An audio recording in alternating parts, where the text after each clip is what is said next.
ഗൗരവതരമായ ഒരു കരാർ എന്നാണ് സൂറത്തുൽ ഇസ്രായിൽ ഇസ്ലാം വിവാഹത്തെ വിശേഷിപ്പിച്ചിട്ടുള്ളത്. വിശുദ്ധ ഖുർആൻ വിവാഹത്തെ വിശേഷിപ്പിച്ചിട്ടുള്ളത്. അതുകൊണ്ട് തന്നെ അതിന്റെ പവിത്രത നഷ്ടപ്പെടുന്ന ഒരു കാര്യവും നമ്മളിലോ നമ്മളുടെ കുടുംബങ്ങളിലോ ഉണ്ടാകാൻ പാടില്ല എന്ന് നമ്മൾ ഓരോരുത്തരും തീരുമാനമെടുക്കേണ്ടത്. നേരത്തെ പറയപ്പെട്ടതുപോലെ ഇവിടെ ഈ ഇടവണ്ണ പ്രദേശത്തൊക്കെ നിരന്തരം പ്രോഗ്രാമുകളാണ്. അവിടെ പള്ളിയിലെ കുത്തുബകൾ തന്നെ മതി നമ്മളെയൊക്കെ സംസ്കരിക്കാൻ. പക്ഷേ നമ്മളത് പ്രാവർത്തികമാക്കുന്നില്ല എന്നുള്ളത് ഭയപ്പെടേണ്ട ഒരു വിഷയമാണ്. അതുകൊണ്ട് ആദ്യമേ പറയുകയാണ്, മുകളിൽ പറയപ്പെട്ട രണ്ട് തരത്തിലുള്ള പ്രവണതകളും നമ്മളിലോ നമ്മുടെ കുടുംബങ്ങളിലോ ഉണ്ടാകരുത് എന്ന തീരുമാനത്തോടെ ആയിരിക്കണം മുതിർന്നവരും കുട്ടികളും ഈ സദസ്സിൽ ഇരിക്കേണ്ടത് എന്ന് ആദ്യമായിട്ട് ഓർമ്മപ്പെടുത്തുകയാണ്. കാരണം നമ്മളെ സംബന്ധിച്ചിടത്തോളം നന്മ കൽപ്പിക്കുക, തിന്മ വിരോധിക്കുക എന്നുള്ളത് നമ്മളിൽ നിർബന്ധ ബാധ്യതയാണ്. പെൺകുട്ടികൾക്ക് വിവാഹം വേണ്ട എന്ന് പറഞ്ഞ് ഞങ്ങൾ സ്വതന്ത്രരായി ജീവിക്കുകയാണ് എന്ന് പറഞ്ഞുകൊണ്ട് നമ്മുടെ വീടകങ്ങളിൽ നിൽക്കുകയാണെങ്കിൽ നമ്മൾ അവരോട് എതിർപ്പില്ലാതെ അവർക്ക് താല്പര്യം ഉണ്ടാകുമ്പോൾ അല്ലെങ്കിൽ അവര് താല്പര്യം ഉണ്ടാകുമ്പോൾ അത് നടത്താം എന്നൊക്കെ പറഞ്ഞ് നമ്മൾ മിണ്ടാതിരിക്കുന്നവരാകരുത്. സമൂഹത്തിൽ ഇങ്ങനെ ഒരു പ്രവണത ഉണ്ടാകുമ്പോൾ അതൊക്കെ ഓരോരുത്തരുടെ ഇഷ്ടമല്ലേ, നമ്മളതിൽ ഇടപെടേണ്ടതില്ല എന്ന് പറഞ്ഞ് നമ്മൾ മൗനം പാലിക്കുന്നവരാകരുത്. ആരുടെയും സ്വാതന്ത്ര്യത്തിൽ കൈകടത്തണമെന്നല്ല ഈ പറഞ്ഞതിന്റെ അർത്ഥം. സമൂഹത്തിൽ നിലനിൽക്കുന്ന ദുർവൃത്തികൾക്കെതിരെ, ദുഷിച്ച പ്രവണതകൾക്കെതിരെ പ്രതികരിക്കുക, അതിനെതിരെ പോരാടുക എന്നുള്ളത് ദീനി പ്രബോധകരുടെ മേലിൽ നിർബന്ധമായ കാര്യമാണ്. അല്ലാഹു പറയുന്നത് വിശ്വാസികളും വിശ്വാസികളും പരസ്പരം മിത്രങ്ങളാണ്. അവരുടെ പ്രത്യേകതയുണ്ടായ അവർ നന്മ കൽപ്പിക്കും, അവർ തിന്മയെ വിരോധിക്കുകയും ചെയ്യും. എന്നിട്ടാണ് അല്ലാഹു പറയുന്നത് അവർ നമസ്കാരത്തെ നിലനിർത്തും, അവർ നൽകുന്നവരായിരിക്കും,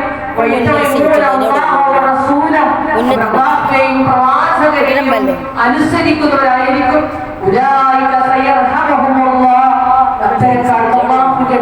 പ്രത്യേകമായ കാരുണ്യമുണ്ട്. അള്ളാഹു പ്രതാപശാലിയും അഗാധമാകുന്നു എന്ന് പഠിപ്പിച്ചിരുന്നത്. അപ്പോ നമ്മൾ സമൂഹത്തിൽ ഇങ്ങനെ ഒരു സ്വഭാവം ഇപ്പൊ പെൺകുട്ടികൾക്കൊന്നും വിവാഹം വേണം, എന്താ ചെയ്യാ, കുട്ടികളെങ്ങനായി എന്ന് പറഞ്ഞ് മിണ്ടാതിരിക്കേണ്ടവരല്ല മുജാഹിദുകൾ. ഈ ക്യാമ്പയിന് നമ്മൾ വേണ്ടത്ര സ്വീകാര്യത കൊടുക്കണം. മുഖമൂലകളിൽ ഇതിന്റെ ശബ്ദം നമ്മൾ കേൾപ്പിക്കണം. ഓരോ ചെവികളിലും ഓരോ വർണ്ണപഥങ്ങളിലും വിവാഹം വേണ്ടെന്ന് വെക്കുന്നവരുടെ ഉള്ളിലേക്ക് ആഴ്ന്നിറങ്ങുന്ന പ്രഭാഷണങ്ങളും നമ്മൾ കേൾപ്പിക്കണം. അതിൽ ആത്മവിചിന്തനം ഉണ്ടാക്കാൻ അത് കാരണമാക്കി തീർക്കണം. പറയുകയാണ് സ്വീകരിപ്പിക്കുന്നതും കൊണ്ട് നമ്മൾ പറഞ്ഞുകൊണ്ടേയിരിക്കണം എന്നുള്ളതാണ്. അതേപോലെ തന്നെ നമ്മുടെ കുടുംബങ്ങളിൽ നമ്മൾ എപ്പോഴും എന്താണ്, കുട്ടികൾക്ക് ഒത്തു നിൽക്കുന്ന പല ആളുകളും പറയും, കുട്ടികളെന്നെ പറയും, ഇപ്പൊ ഉമ്മമാരും ഇപ്പോ അവർക്ക് താല്പര്യമില്ല, പിന്നെ വേണ്ട, എല്ലാരും ഇപ്പൊ അങ്ങനെയാണ്. കുട്ടികളെ അങ്ങനെ അങ്ങോട്ട് നിർബന്ധിക്കാനൊന്നും കഴിയില്ല. നിർബന്ധിച്ചാലൊന്നും കാര്യം നടക്കൂല, അത് വേറൊരു വിഷയമാണ്. പക്ഷെ നേരത്തെ ഇവിടെ പറയപ്പെട്ടതുപോലെ തന്നെ നല്ല രൂപത്തില് ഇസ്ലാമികമായിട്ടുള്ള ശിക്ഷണങ്ങളും ഇസ്ലാമികപരമായിട്ടുള്ള ഉദ്ബോധനങ്ങളും നടത്തി അവരെ തിരിച്ചു കൊണ്ടുവരാനുള്ള പരിശ്രമവും പ്രയത്നവും നമ്മുടെ ഭാഗത്തുനിന്നായിരിക്കണം. അവിടെ അങ്ങനെയാണെങ്കിൽ അങ്ങനെ നിൽക്കട്ടെ, നിർബന്ധിക്കാനൊന്നും നമുക്ക് പറ്റില്ല എന്ന് പറഞ്ഞ് മിണ്ടാതിരിക്കാൻ പാടില്ല എന്നുകൂടി ഇതിന്റെ അടിസ്ഥാനത്തിൽ ഓർമ്മപ്പെടുത്തുന്നത് അല്ലാഹു പറയുന്നുണ്ട്. സൂറത്ത് ദുഹാനില് സൂറത്ത് തഗാബുനിൽ പറയുന്നുണ്ട്, യാ അയ്യുഹല്ലദീന ആമനൂ ഇന്ന മിൻ അസ്വാജികും വഔലാദികും അദുവ്വൻ ലക്കും. ഹേ വിശ്വസിച്ചവരെ, നിങ്ങളുടെ മക്കളിലും നിങ്ങളുടെ ഇണകളിലും നിങ്ങൾക്ക് ശത്രുക്കളുണ്ട് എന്നാണ്. ആരാണ് ശത്രുക്കൾ? ഇസ്ലാമിനെതിരായി നിലകൊള്ളാൻ താല്പര്യം പ്രകടിപ്പിക്കുകയും എന്നിട്ട് നമ്മൾ അതിന് വകവെച്ച് അവർക്ക് നീ അങ്ങനെയാണെങ്കിൽ അങ്ങനെ ആയിക്കോ എന്ന് പറഞ്ഞ് സൗകര്യം ഏർപ്പെടുത്തി കൊടുക്കുകയുമാണെങ്കിൽ അവർ തീർച്ചയായും നമ്മുടെ ശത്രുക്കളാണ്. അതുകൊണ്ട് നിങ്ങൾ അവരെ കാത്തു സൂക്ഷിക്കണം. അവരിലൂടെ നിങ്ങളും നരകത്തിൽ എത്തിപ്പെടുമെന്ന വളരെ ഗൗരവതരമായ താക്കീത് പറയുന്നുണ്ട്. അങ്ങനെ സ്വഭാവ പ്രകൃതികളുള്ള കുട്ടികളെയും ഇണകളെയും ഒക്കെ ഉപേക്ഷിച്ചു കളയാനൊന്നുമല്ല അള്ളാഹു പറയുന്നത്. അവരെ നല്ല രൂപത്തിൽ പറഞ്ഞ് മനസ്സിലാക്കണം. അവരെ വെറുക്കുകയോ അവരെ ഉപേക്ഷിക്കുകയോ ഒന്നും ചെയ്യേണ്ടതില്ല.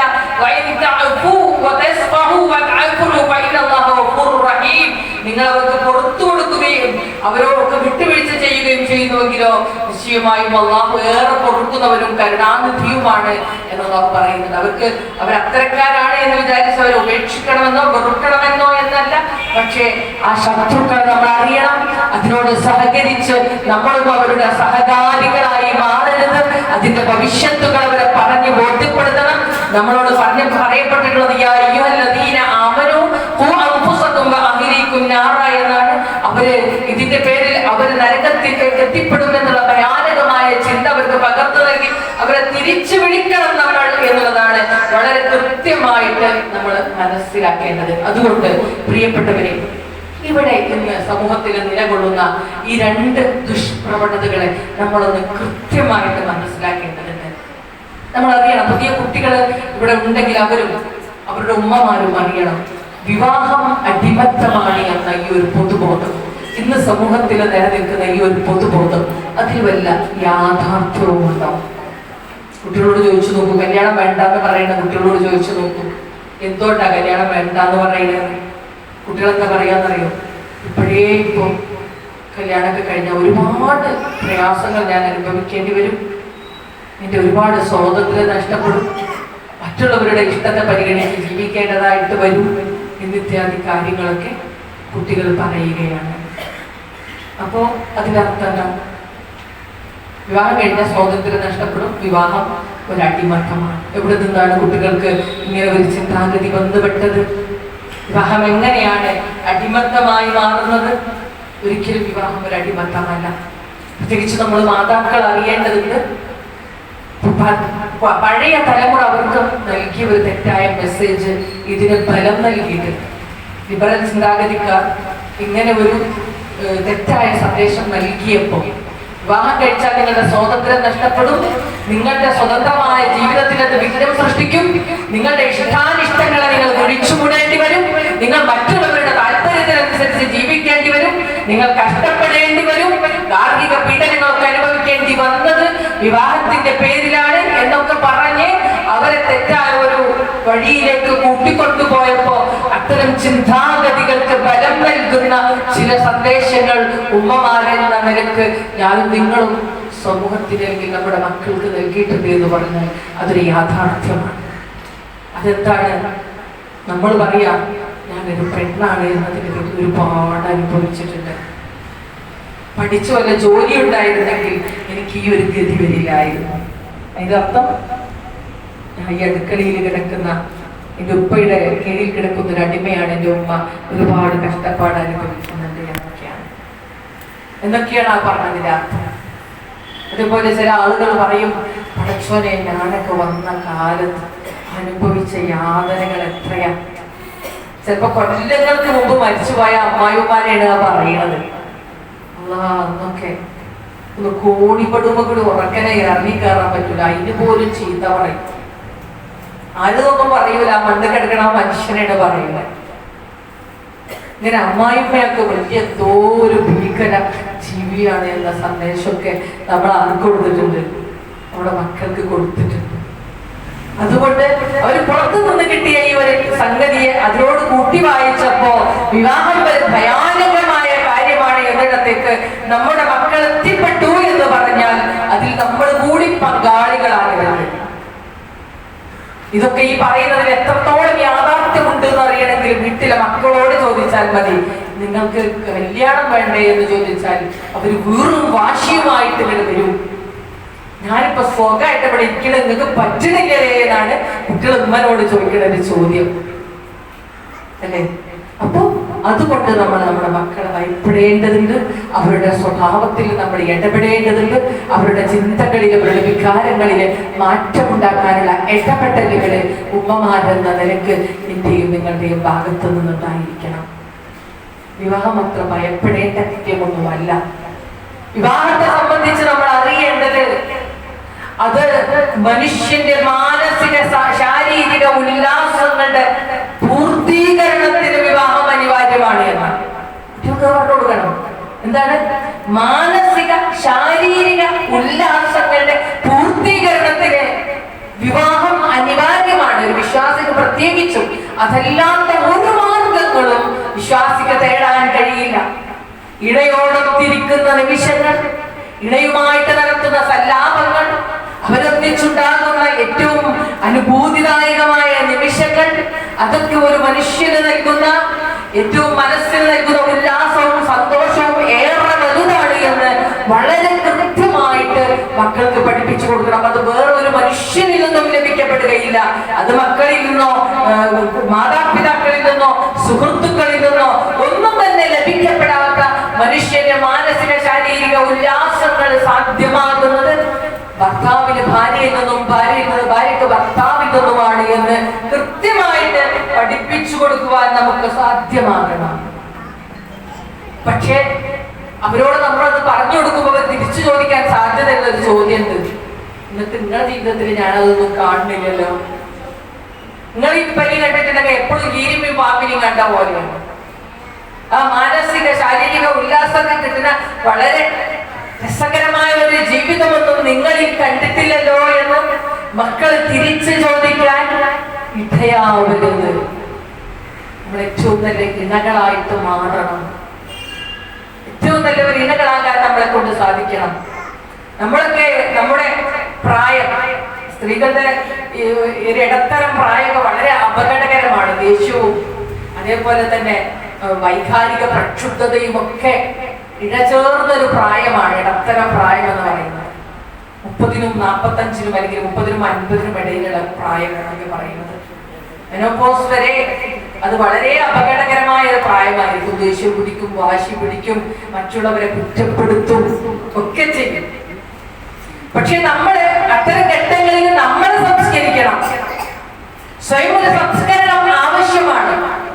നമ്മൾ അറിയേണ്ടതുണ്ട്, നമ്മളെന്തൊക്കെ കുറ്റം പറഞ്ഞാലും ഏതൊക്കെ രൂപത്തിൽ നമ്മളെ ആക്ഷേപിച്ചാലും നമുക്കിടയായിട്ട് തുണയായിട്ട് നമ്മുടെ ഭർത്താവ് മാത്രമേ ഉണ്ടാവുള്ളൂ. എല്ലാവരും നമ്മളെ കുറ്റപ്പെടുത്തിയാലും, മൂപ്പരെ നമ്മളെ കുറ്റപ്പെടുത്തുന്ന വ്യക്തി ഒക്കെ ആണെങ്കിലും വേറൊരാൾ നമ്മളെ കുറ്റപ്പെടുത്തുമ്പോ നമുക്ക് താങ്ങാവാൻ, കനലാവാൻ ആ മനുഷ്യനെ ഉണ്ടാവുള്ളൂ. ഒരു രോഗം വരുമ്പോ കൂടെ നിൽക്കാൻ ഭാര്യക്ക് ഭർത്താവും, ഭർത്താവിന് ഭാര്യയും മാത്രമേ ഉണ്ടാവുള്ളൂ. ബാക്കിയുള്ളവരുടെ ഇതിനൊക്കെ ആപേക്ഷികമാണ്. ഒരു പരിധിവരേക്ക് വേറെ ആരും ഉണ്ടാവുകയുള്ളൂ. ഭാര്യയും ഭർത്താവുമാണ് എപ്പോഴും താങ്ങും തണലുമായി കൊണ്ടുണ്ടായിരിക്കുക.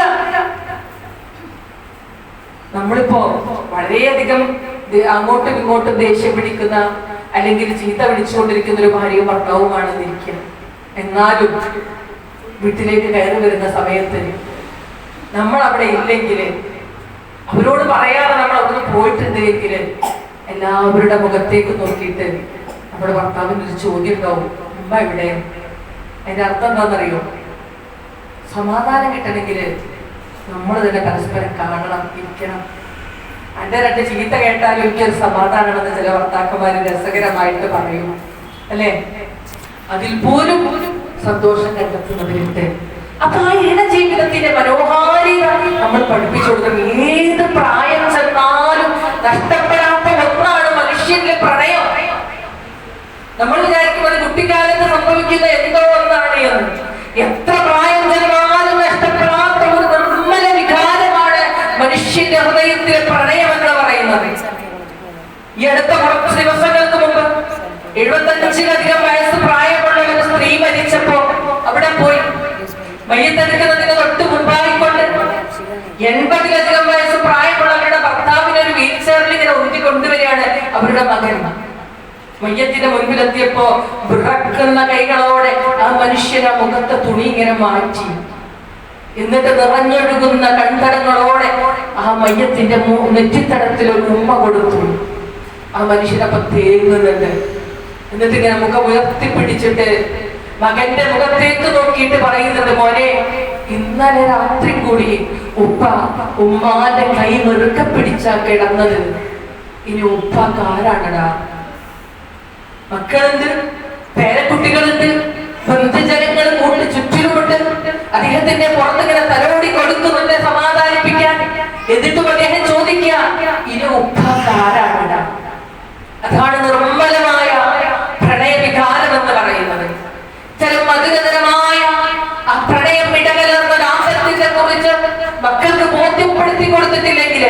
അവരുടെ കൺമുൻപിൽ കാണുന്ന കിരിയും പമ്പുമായ നമ്മളെ മാത്രമാണ് അവർ കണ്ടു വളരുന്നതെങ്കിൽ അവർ വീണ്ടും വീണ്ടും പറഞ്ഞുകൊണ്ടേയിരിക്കും, ഞങ്ങൾക്ക് കല്യാണം വേണ്ട, ഞങ്ങൾക്ക് കല്യാണം വേണ്ട. എടുത്തൊരു കുട്ടിയോട് ഞാൻ ചോദിച്ചു, ഉമ്മ ഇങ്ങനെ പറഞ്ഞു, അവളൊന്ന് പറഞ്ഞ് മനസ്സിലാക്കി കൊടുക്കി, എന്താണ് ആ കുട്ടി ഇങ്ങനെ പറഞ്ഞുകൊണ്ടിരിക്കുക, കല്യാണം വേണ്ട. അപ്പൊ ഞാൻ അവളോട് ചോദിച്ചപ്പോ അവള് പറഞ്ഞു, എന്റെ ഉമ്മന്റെ ഗതി എനിക്ക് വേണ്ടാച്ചിട്ട് തന്നെയാണ് നിങ്ങൾ ഉമ്മനോട് അങ്ങനെ പറഞ്ഞേക്ക്.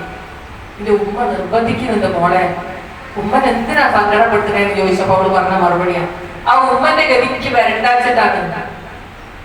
അപ്പൊ എന്താ കാര്യം ചോദിച്ചപ്പോൾ അവള് പറയാം, ഞാൻ ഇപ്പൊ പറയുന്നില്ല, പെരേത്തെ ഓരോ പ്രശ്നങ്ങൾ പുറത്ത് പറയണ്ടല്ലോ, അതിൽ തന്നെ എല്ലാം അടങ്ങിയിട്ടുണ്ടല്ലോ അല്ലേ.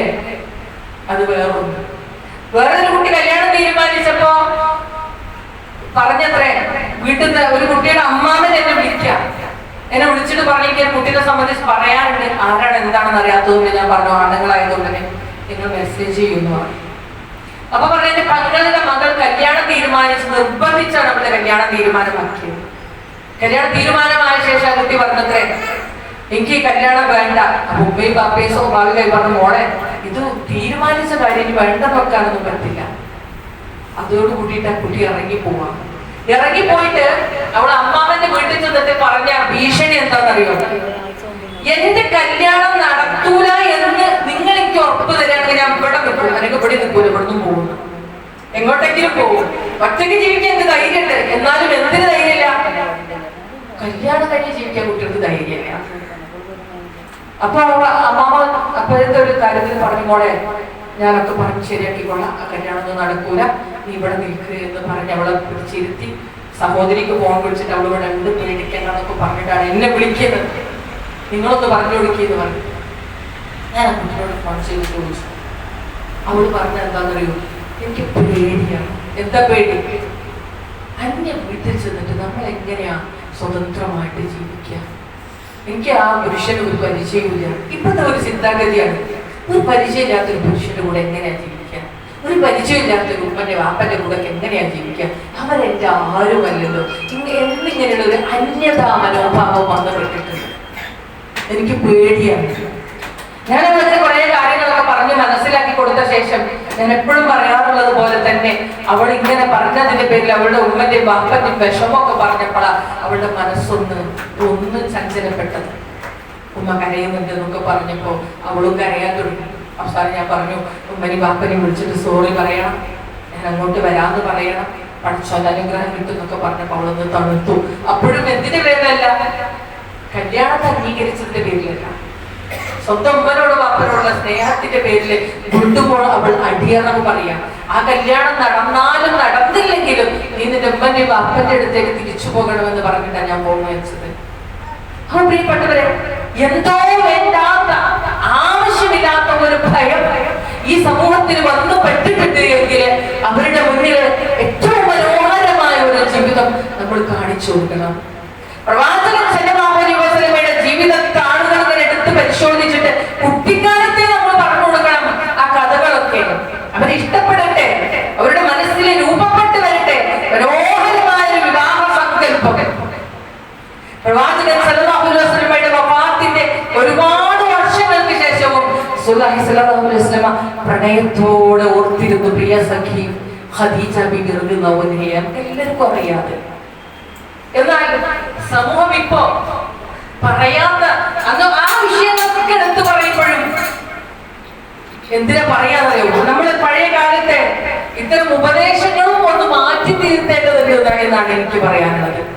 ഖദീജ ബീവിയുടെ സ്നേഹവിശാലതയെ കുറിച്ച് വാത്തോരാതെ പറയുകയും അതിൽ പ്രവാചകൻ സല്ലല്ലാഹു അലൈഹി വസല്ലം അനുഭവിച്ച ആ സുരക്ഷിതത്വത്തെ കുറിച്ച് പറയുകയും ചെയ്യുമ്പോൾ പ്രവാചകൻ സല്ലല്ലാഹു അലൈഹി വസല്ലമയുടെ സ്നേഹത്തണലിന് ഏറ്റവും വിശാലമായി ജീവിച്ച ഇടകളെ കുറിച്ച് പറയാൻ മറന്നുപോയോ എന്ന് നമ്മൾ ചിന്തിക്കേണ്ടതുണ്ട്. അതിനി കൂടുതലായിട്ടും വളരെ ഹൈലൈറ്റ് ചെയ്ത് പറയേണ്ടതുണ്ട്. റസൂലുള്ളാഹി സ്വല്ലല്ലാഹു അലൈഹി വസല്ലം ഖദീജ ബിബി റളിയല്ലാഹു അൻഹയുടെ വഫാത്തിന്റെ ഒരുപാട് കാലങ്ങൾക്ക് ശേഷവും പ്രണയത്തോടെ ഖദീജ ബിബി റളിയല്ലാഹു അൻഹയെ ഓർത്തിരുന്നുവെങ്കിൽ അതേ പ്രണയത്തോടെ പ്രവാചകൻ സല്ലല്ലാഹു അലൈഹി വസല്ലമയെ ഓർത്ത മഹദിയാണ് മഹദി ആയിഷ റളിയല്ലാഹു അൻഹ. ആയിഷ ബീവിയുടെ ഒരു പ്രത്യേകത എന്താണെന്നറിയോ, ഒക്കെ ഓർത്തിരിക്കാൻ ഭയങ്കര മെമ്മറി പവറാണ്. അതുകൊണ്ടൊക്കെ ഇങ്ങനെ ഓർമ്മയെന്നെടുത്ത് പറയും. ബാക്കിയുള്ള ഭാര്യമാർക്ക് അത്രയും വലിയ മെമ്മറി പവർ ഇല്ലാത്തത് കൊണ്ടാണ് ആയിഷ ബീബിനെ പോലെ പ്രവാചക ജീവിതത്തിൽ നിന്നും പലതും നമുക്ക് പഠിപ്പിച്ചു തരാൻ കഴിയാതെ പോയത്. പക്ഷേ അള്ളാഹു പ്രത്യേകമായി ആയിഷ ബീബി അതിനെ തെരഞ്ഞെടുത്തത് കൊണ്ട് മുസ്ലിം ലോകത്തിന് ഒരുപാട് വിജ്ഞാനം ആയിഷ ബീബി റളിയല്ലാഹു അൻഹയിലൂടെ കിട്ടി. ആ മെമ്മറി പവർ ഉപയോഗപ്പെടുത്തിക്കൊണ്ട് ആയിഷ റളിയല്ലാഹു അൻഹ പറയുന്നുണ്ട്, പ്രവാചക വിയോഗത്തിന്റെ സമയത്ത് വെറും 18 വയസ്സ് മാത്രം പ്രായമുണ്ടായിരുന്ന, പിന്നീട് തുടർന്ന് 40 വർഷക്കാലം ഇസ്ലാമിക ദഅവത്തുമായിക്കൊണ്ട് സ്വഹാബ സമൂഹത്തിന് ഖുർആനും സുന്നത്തും പഠിപ്പിച്ച ആയിഷ റളിയല്ലാഹു അൻഹയോട് ഒരിക്കൽ ചോദിക്കുന്നത് നമുക്ക് എല്ലാവർക്കും അറിയാം. റസൂലുള്ളാഹിന്റെ പ്രവാചക സ്വല്ലല്ലാഹു അലൈഹി വസല്ലമയുടെ സ്വഭാവ മഹിമയെ കുറിച്ച് പറയാൻ നമ്മളത് പറയാറുണ്ടെങ്കിലും ആയിഷ ബീബി റളിയല്ലാഹു അൻഹയുടെ ഉള്ളിലെ പ്രണയത്തെ കുറിച്ച് പറയാൻ നമ്മളത് പറയാറില്ല. ആയിഷ ബീബി എന്താ ഓർത്തെടുത്തത് പ്രവാചകൻ സ്വല്ലല്ലാഹു അലൈഹി വസല്ലമയെ കുറിച്ച്? അവിടുത്തെ സ്വഭാവം ഖുർആനായിരുന്നു എന്നാണ്. എന്താ കാരണം എന്നറിയോ? ആയിഷ ബീവിക്ക് നല്ലതല്ലാത്തതൊന്നും റസൂലുള്ളാഹിനെ കുറിച്ച് ഓർക്കാനില്ല എന്നാണ്. നമ്മൾ തന്നെ ചരിത്രത്തിൽ തന്നെ രേഖപ്പെട്ട് കിടക്കുന്ന ഒരുപാട് കാര്യങ്ങളുണ്ട്. അതല്ലാത്ത പലതും ഉണ്ടായിരിക്കാം. അനുഭവിച്ച സ്നേഹസമ്പൂർണമായ നിമിഷങ്ങൾ അനേകം ഉണ്ടായിരിക്കാം. അതിൽ പലതും നമ്മൾ വായിച്ചെടുത്തിട്ടുണ്ട്. നമ്മളറിയില്ല, നമ്മൾ നേരത്തെ പറഞ്ഞതുപോലെ പ്രക്ഷുബ്ധമായ മനസ്സിന്റെ ഉടമകളെ പലപ്പോഴും നമ്മൾ ഹോർമോൺ ചേഞ്ച് നടക്കുന്നവരാ സ്ത്രീകൾ ഓരോ മാസവും. അതുകൊണ്ട് തന്നെ പല ഘട്ടങ്ങളിൽ നമ്മൾ പൊട്ടിത്തെറിക്കുകയൊക്കെ ചെയ്യും. അതൊക്കെ അറിഞ്ഞുകൊണ്ട് തന്നെയാണ് റസൂലുള്ള പ്രകാരം പെരുമാറിയത്. പാത്രം എറിഞ്ഞൊടിച്ച കഥ കേട്ടതില്ലേ? അപ്പോഴും റസൂലുള്ളാഹി സ്വല്ലല്ലാഹു അലൈഹി വസല്ലം ഒരു ചീത്ത വാക്ക് പോലും ആരോട് പറഞ്ഞിട്ടില്ല. ആയിഷ റളിയല്ലാഹു അൻഹയോട് പറഞ്ഞിട്ടില്ല. നമ്മളെ കെട്ടിയവന്മാർക്കൊന്ന് പറഞ്ഞു കൊടുക്കണം. റസൂലുള്ളാഹി സ്വല്ലല്ലാഹു അലൈഹി വസല്ലം വീട്ടിലിരുന്നിട്ട് ഇങ്ങനെ കൽപ്പിക്കലല്ല, എടി അതിങ്ങോട്ട് കൊണ്ടുവാ, ഇതിങ്ങോട്ട് കൊണ്ടുവാ. ഇത് ഞാൻ എന്തിനാ ഇവിടെ പറയണെന്ന് വെച്ചാല് അങ്ങനെ റസൂലുള്ള ഇങ്ങോട്ടൊക്കെ ആയാൽ മതി, വീട്ടിൽ പോയി പറയാൻ വേണ്ടിയിട്ടല്ല. നമ്മൾ നല്ല നിലക്ക് നമ്മുടെ ഭർത്താവിനോട് പറഞ്ഞു കൊടുത്ത് നമ്മുടെ ജീവിതത്തെ കുറിച്ച് ഒരു ചിട്ടപ്പെടുത്താൻ വേണ്ടിയിട്ടാണ്.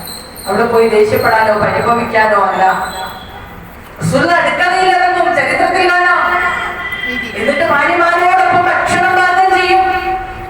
തമാശകൾ പറഞ്ഞുകൊണ്ടും തമാശകൾ പങ്കുവെച്ചുകൊണ്ടും ഭക്ഷണം പാകം ചെയ്യാൻ ഒപ്പം കൂടുകയും ബാങ്ക് വിളിക്കുമ്പോൾ റസൂലുള്ള അവിടെ പോകുകയും ചെയ്യുമായിരുന്നു എന്നാണ്. പ്രവാചക ചരിത്രത്തിൽ നമുക്ക് കാണാം. പ്രവാചകർ സ്വല്ലല്ലാഹു അലൈഹി വസല്ലമയുടെ കുപ്പായം കീറിപ്പോയാൽ, വസ്ത്രം കീറിപ്പോയാൽ എടി അത് തുന്നി വെക്കടി എന്ന് കൽപ്പിക്കേണ്ട ഒരു സ്വഭാവം ആരെടുത്തില്ല? പ്രവാചക സ്വല്ലല്ലാഹു അലൈഹി വസല്ലമയുടെ അടുത്തില്ല. നമ്മളെ മൂപ്പന്മാരെ അടുത്തോ ഒരു കുപ്പായത്തിന്റെ ഉടുക്ക് പൊട്ടിയാൽ കണ്ടറിഞ്ഞ് തുന്നിക്കോളണം. അല്ലെങ്കിൽ ഇത് കണ്ടിട്ടില്ലേ, അലക്കപ്പത് കണ്ടില്ലേ, ഒരു ചോദ്യാണ്. ഇതൊന്നും പോയി പരിഭവിക്കാൻ വേണ്ടി പറയല്ല. സ്വന്തം കുപ്പായം കറിയാൽ ഒറ്റക്കിരുന്ന് തുന്നും, സ്വന്തം ചെരുപ്പ് കടയാൽ ഒറ്റക്കിരുന്ന് നന്നാക്കും, ആരോടും കൽപ്പിക്കൂല. നമ്മൾക്കൊക്കെ ഉണ്ടാവണം ഈ സ്വഭാവം. നമ്മൾക്ക് എല്ലാവരോടും കൽപ്പിക്കുന്ന ആളുകളായിട്ട് മാറരുത്. കൽപ്പിച്ചാൽ അനുസരിക്കണം. നമുക്ക് എന്തുണ്ട്, കൽപ്പനയുണ്ട്. അതേ നമ്മൾ ഹൈലൈറ്റ് ചെയ്ത് പറയാറുള്ളൂ. പക്ഷേ ഈ പുരുഷന്മാർ കൽപ്പിക്കാറില്ല എന്ന് പറയാറില്ല, അല്ലേ? അതുകൊണ്ട് തന്നെ റസൂലുള്ള എല്ലാവരോടും അങ്ങനെയാ. ഒരിക്കലും കാണാം, റസൂലുള്ള ഒരു യാത്ര പോകുമ്പോ കൂടെയുള്ള സ്വഹാബത്തും റസൂലുള്ളാഹി സ്വല്ലല്ലാഹു അലൈഹി വസല്ലമയും ഒരിടത്ത് ടെന്റ് അടിച്ച് അവരിങ്ങനെ ഭക്ഷണം പാകം ചെയ്യാൻ ഒരുങ്ങുക. അപ്പൊ ഒരാൾ വന്നിട്ട് പറഞ്ഞു, ഞാൻ അടുപ്പുണ്ടാക്കട്ടെ. വേറൊരാൾ പറഞ്ഞു, വെള്ളം ശേഖരിക്കട്ടെ. റസൂലുള്ള വന്നിട്ട് പറഞ്ഞു, എങ്കിൽ ഞാൻ വിറകെടുക്കാൻ പോട്ടെ. വലിയ ആളായിട്ട് എവിടെയും ഇരിക്കുന്ന സ്വഭാവം മഹാനായ റസൂലുള്ളാഹി സ്വല്ലല്ലാഹു അലൈഹി വസല്ലമയ്ക്ക് ഇല്ലായിരുന്നു എന്ന, അത് സ്വന്തം പത്നിമാരോടും ആ രൂപത്തിൽ തന്നെയാണ് റസൂലുള്ളാഹി സ്വല്ലല്ലാഹു അലൈഹി വസല്ലം പെരുമാറിയിരുന്നത്. സ്വന്തം ഭാര്യയോടുള്ള സ്നേഹം എടുത്തു പറയാൻ റസൂലുള്ളാഹി സ്വല്ലല്ലാഹു അലൈഹി വസല്ലമക്ക് വളരെ ഉത്സാഹമായിരുന്നു. നമ്മളെ മുപ്പരോ അന്നെ ഇത്ര കാലം എന്നൊക്കെ സഹിക്കണം, ഞാൻ ആയതുകൊണ്ട് സഹിച്ചിട്ട് പോവാ. സുധാനോട് ചോദിക്കുന്നത് ഒരിക്കല്, പ്രവാചകരെ അങ്ങക്ക് ഏറ്റവും ഇഷ്ടമാരെയാ? ആയിഷാബിനെ കേൾപ്പിച്ച് ചോദിക്കൊന്നുമല്ല, കേൾപ്പിക്കാൻ വേണ്ടി പറഞ്ഞതൊന്നുമല്ല. സുധ പറയാണ്, എനിക്കിഷ്ടം ആയിഷയാണ്. ഇത് കേൾക്കുമ്പോൾ നമ്മൾ വിചാരിച്ചു അപ്പൊ വേറെ ഭാര്യമാരുണ്ടല്ലോ, അവരോടൊന്നും എന്താ റസൂലുള്ളാഹിക്ക് ഇഷ്ടമല്ലേ? അവിടെ നമ്മൾ മനസ്സിലാക്കിയിട്ടുള്ള പോയിന്റ് എന്താണെന്നറിയോ? റസൂലുള്ളാഹിക്ക് ആയിഷ ബീവിയോട് കുറച്ച് സ്നേഹം കൂടുതലുണ്ടായിരുന്നു. പക്ഷെ ഒരിക്കലും എന്ത് ചെയ്തിട്ടില്ല, ആയിഷ ബീവി റളിയല്ലാഹു അൻഹ അതിന്റെ പേരിൽ ഒരു ആനുകൂല്യവും കൂടുതൽ കൊടുത്തിട്ടില്ല. ഒരു ദിവസം പോലും ആയിഷ ബീവിന്റെ കൂടെ റസൂലുള്ളാഹി സ്വല്ലല്ലാഹു അലൈഹി വസല്ലം ഏറെ നിൽക്കൂല, ഒരു വസ്തുവും കൂടുതൽ കൊടുക്കൂല. അതുകൊണ്ടാണല്ലോ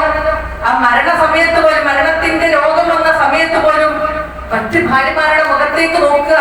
അവരനുവാദം കിട്ടിയാൽ ആ മരണത്തിന്റെ ഘട്ടത്തിൽ എന്റെ ആയിഷയുടെ മടിയിൽ തലവെച്ച് കിടക്കണമെന്ന് ആഗ്രഹിച്ച ആയിഷയോട് അത്രയും പ്രണയമുള്ള പ്രവാചകർ സ്വല്ലല്ലാഹു അലൈഹി വസല്ലം പറഞ്ഞു വന്നത്. അത്രയും സ്നേഹമുണ്ടായിട്ടും ഒരു ദിവസം പോലും കൂടുതൽ ആര് റസൂലുള്ളാഹി സ്വല്ലല്ലാഹു അലൈഹി വസല്ലം ആയിഷ ബീവിക്ക് കൊടുക്കൂല. നമ്മളെ ഭർത്താക്കന്മാരെ ഒരു പെണ്ണും കൂടി കിട്ടിയാലോ ഒരു നമ്മളെ തിരിഞ്ഞു നോക്കൂല. അതുകൊണ്ട് നിങ്ങൾ പറഞ്ഞാൽ നിങ്ങൾ ആരും പറഞ്ഞാൽ പറ്റൂല, നിങ്ങൾക്കൊന്നും നീതി പാലിക്കാൻ കഴിയില്ല, അവരോട് പറ്റൂല. പക്ഷെ പുറകെ അങ്ങനെ പറഞ്ഞിട്ടുണ്ട്, നിങ്ങൾക്കത് ബുദ്ധിമുട്ടായിരിക്കും എന്നുള്ളത്, കഴിയില്ല എന്നല്ല പറഞ്ഞിട്ടുണ്ട്. അപ്പൊ അതുകൊണ്ട് തന്നെ അതായിരുന്നു അതിൽ നമ്മൾ മനസ്സിലാക്കേണ്ടത്. റസൂൽ പറയുന്നത് എനിക്ക് ഇഷ്ടം എന്റെ ആയിഷയാണ്. സ്വഹാബത്ത് ചോദിക്കുന്നത് അതല്ല പ്രവാചകരെ ഞങ്ങൾ ഉദ്ദേശിച്ചത്, ആണുങ്ങളുടെ കൂട്ടത്തിൽ ആരെയാണ് ഇഷ്ടം? അപ്പോഴും ആയിഷനെ കൂട്ടി പറയാനാ ഇഷ്ടം. അതുപോലെ പ്രണയമാണ്. ആയിഷയുടെ ഉപ്പ അബൂബക്കറിനെയാണ് ഇഷ്ടം. അത്രയും പ്രണയമായിരുന്നു. ഒരിക്കലും ഇങ്ങനെ ചോദിക്കുന്നുണ്ട്, ആയിഷ നിനക്ക് മസ്ജിദുൽ നബവിയിൽ കുറച്ച് കായികാഭ്യാസ വിദഗ്ധരൊക്കെ വന്നിട്ടുണ്ട്, നിനക്കത് കാണണം അല്ലേ? നമ്മളെ കുട്ടികള് പെണ്ണെട്ടിക്കൊണ്ടെന്ന് അവരെ വല്ല കാഴ്ച കാണിച്ചു കൊടുക്കാൻ കൊണ്ടായ നമ്മളെ പറയും, ആ ചെറുക്കനൊരു പെൺകോണ്ടന, അതിനെങ്ങനെ കൊണ്ടിടക്കുക അല്ലെ? ഭാര്യ ഭർത്താവും ഇത്തരം ഉല്ലാസങ്ങളൊക്കെ വേണം. അതിന് ഉമ്മമാരെ നമ്മൾ വേണം വെച്ചു കൊടുക്കാൻ.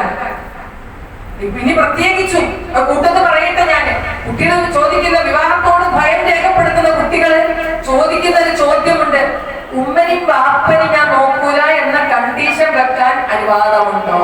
എന്നാ ഞാൻ വിവാഹത്തിന് സമ്മതിച്ചോളാം. എന്റെ ഉമ്മനും ബാപ്പനും നോക്കണ്ട എന്നാരെങ്കിലും സമ്മതിക്കുന്ന പുരുഷൻ എന്നെ കെട്ടാൻ വന്നാൽ ഞാൻ കെട്ടിക്കോളാം, അല്ലെങ്കിൽ എനിക്ക് കല്യാണം വേണ്ട. അതാണ് അമ്മായിമ്മമാർക്ക് ഇനി കിട്ടുന്ന സ്ഥാനം അമ്മോഷന്മാർക്കും എന്ന് നമ്മൾ മനസ്സിലാക്കുക. അതുകൊണ്ട് കുട്ടികളെ കുറ്റപ്പെടുത്താൻ പോവണ്ട, കുട്ടികളെ വേർതിരിച്ച് കാണാൻ പോവണ്ട. ഒരു കാര്യം എങ്ങനെ തീരുമാനിക്കാം. ഞാൻ തീരുമാനിച്ചൊരു തീരുമാനമാണ് ഞാൻ പറയാൻ പോകുന്നത്. ഞാൻ ഒരുപോലെ കാണാൻ പോയപ്പോൾ ഭയങ്കര ഇഷ്ടമായ കുട്ടി, എനിക്കിപ്പോ കുട്ടികളില്ലല്ലോ, അപ്പൊ എനിക്ക് ഭയങ്കര ഇഷ്ടം തോന്നിയ കുട്ടീനെ. അപ്പൊ ഞാനിങ്ങനെ ആലോചിച്ചു, ആ കുട്ടിക്ക് ഇപ്പൊ എന്നോട് അങ്ങനത്തെ ഇഷ്ടം ഉണ്ടാവുമോ? സാധ്യത കുറവാ അല്ലെ? നമ്മൾക്ക് അങ്ങനത്തെ ഇഷ്ടം തോന്നിയ വാത്സല്യം തോന്നിയാൽ അത് ഇങ്ങോട്ട് തോന്നാൻ സാധ്യത ഇല്ലല്ലോ, സാധ്യത കുറവാണ്. അപ്പൊ ഞാനൊരു കാര്യം തീരുമാനിച്ചു, ഓൾക്ക് എന്നോട് ഇഷ്ടം ഉണ്ടായാലും ഇല്ലെങ്കിലും ഞാൻ എന്റെ കുട്ടികളെ പോലെ, നിന്റെ സ്വന്തം പെറ്റ മക്കളെ പോലെ ഞാൻ ആരെ സ്നേഹിക്കും, ഞാൻ അവളെ സ്നേഹിക്കുന്ന ഒരു തീരുമാനം എടുത്തു. ഇപ്പൊ എന്റെ സ്വന്തം മക്കളെയൊക്കെ വീട്ടിനേക്കാൾ കുറച്ച് പരിഗണന ഏറെ കിട്ടുന്നത് അവളെടുക്കുന്നു. അപ്പൊ അങ്ങനെ തീരുമാനിക്കാം, നമ്മളെ സ്വന്തം മക്കളെ പോലെ അവരെ അങ്ങോട്ട് കാണുക, അവർ എങ്ങനെ കാണുന്നത് നമ്മൾ നോക്കണ്ട, കിട്ടിക്കോളൂ ഇൻഷാ അല്ലാഹ്. പറഞ്ഞു വന്നത് റസൂലുള്ളാഹി സ്വല്ലല്ലാഹു അലൈഹി വസല്ലം അത്തരം കാഴ്ചകൾ കാണാൻ വേണ്ടി ആയിഷ റളിയല്ലാഹു അൻഹയ്ക്ക് മണിക്കൂറുകളോളം നിന്നു കൊടുക്കുക. ഓട്ട മത്സരം നടത്തിയത് കണ്ടിട്ടില്ലേ? നമ്മുടെ വീട്ടിൽ നമ്മളെ മോനെ വരുമ്പോൾ ഒരു ഓട്ട മത്സരം നടത്തിയാലോ, ഈ ചെക്കൻ എപ്പോഴും ബുദ്ധി കണ്ടി വെച്ചിട്ടില്ലേ റബ്ബേ അല്ലേ? വീട്ടിന്റെ മുന്നിൽ പോലുണ്ടാകുന്ന മത്സരം നടത്തിയിട്ടുണ്ടെങ്കിൽ ആയിഷ റളിയല്ലാഹു അൻഹയോടൊപ്പം ഓട്ട മത്സരം നടത്തിയിട്ട് ആയിഷ ബീവി ജയിച്ചപ്പോ ആയിഷ ബീവി റസൂലുള്ളാഹിനെ തോൽപ്പിച്ചു. പിന്നീട് ആയിഷ ബീവി കുറച്ച് തടിച്ചപ്പോ റസൂൽ ചോദിച്ചു, ആയിഷ ഓട്ട മത്സരത്തിനുണ്ടോ? എന്നിട്ട് എന്ത് ചെയ്തു? ഓട്ട മത്സരം നടത്തി ആയിഷ ബീവിനെ തോൽപ്പിച്ചു. ഞാൻ ഇതിനോട് പകരം വീട്ടി. എന്ത് രസകരമായ നിമിഷങ്ങളാണ് അതൊക്കെ. ഇതൊക്കെ ഒന്ന് പറഞ്ഞു കൊടുക്കണം മക്കൾക്ക്. ഇത്ര സന്തോഷകരമാണ്. നമ്മുടെ കുട്ടികൾ എന്തേ കേട്ടിട്ടുള്ളൂ എന്നറിയോ? നമ്മളെ മക്കൾ കേട്ടത് അവര് എങ്ങനെ ഉണ്ടോ എന്ന് ചോദിക്കാൻ വരും.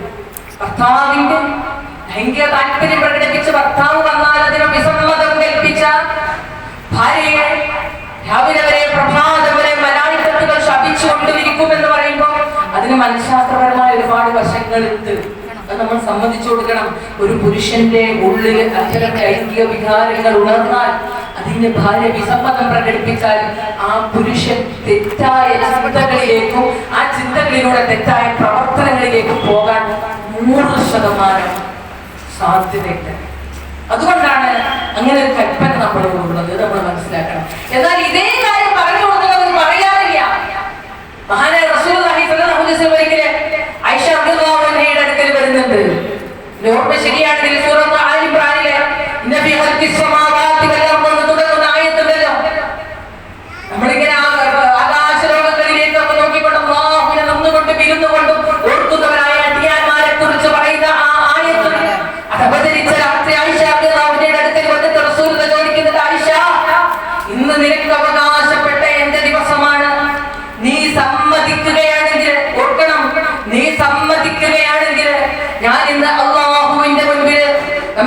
ജീവിച്ചിരിക്കുവാൻ ആഗ്രഹിക്കുന്നു ആയിഷ. പക്ഷേ നിന്റെ സമ്മതം വേണം.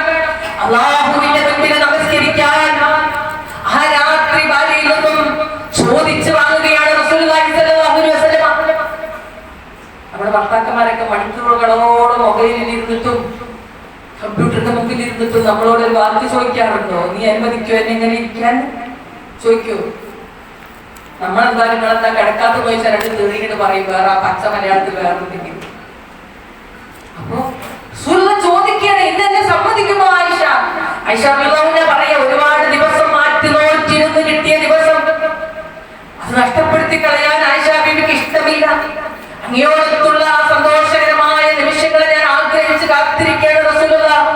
പക്ഷേ അങ്ങേക്ക് ആഗ്രഹം അല്ലാഹുവിന്റെ മുൻപിൽ ഇരിക്കാനാണെങ്കിൽ ഞാൻ അതിന് തടസ്സമല്ലെന്ന് പറഞ്ഞ ആ രാത്രി റസൂലുള്ളാഹി സ്വല്ലല്ലാഹു അലൈഹി വസല്ലം പുലരുവോളം കാട്ടിലോമങ്ങളിലൂടെ കണ്ണുനീരുറ്റി വീഴുമാർ കരഞ്ഞുകൊണ്ട് പ്രാർത്ഥിച്ചു എന്ന് ആയിഷ റളിയല്ലാഹു അൻഹ പറയുന്നുണ്ടെങ്കിൽ നമസ്കരിച്ച് പ്രാർത്ഥിച്ചു എന്ന് ആയിഷ റളിയല്ലാഹു അൻഹ പറയുന്നുണ്ട് എങ്കിൽ അത്രത്തോളം ഭാര്യമാരുടെ വികാര വിചാരങ്ങൾക്ക് വില കൽപ്പിക്കുന്നവരായിരുന്നു മഹാനായ റസൂലുള്ളാഹി സ്വല്ലല്ലാഹു അലൈഹി വസല്ലം എന്ന അകൃത്യമായ പാഠം നമ്മൾ പഠിപ്പിച്ചു കൊടുക്കണം നമ്മുടെ മക്കൾക്ക്. അതാണ് ഭാര്യാഭർത്തൃബന്ധം എന്ന് പറയുന്നത്.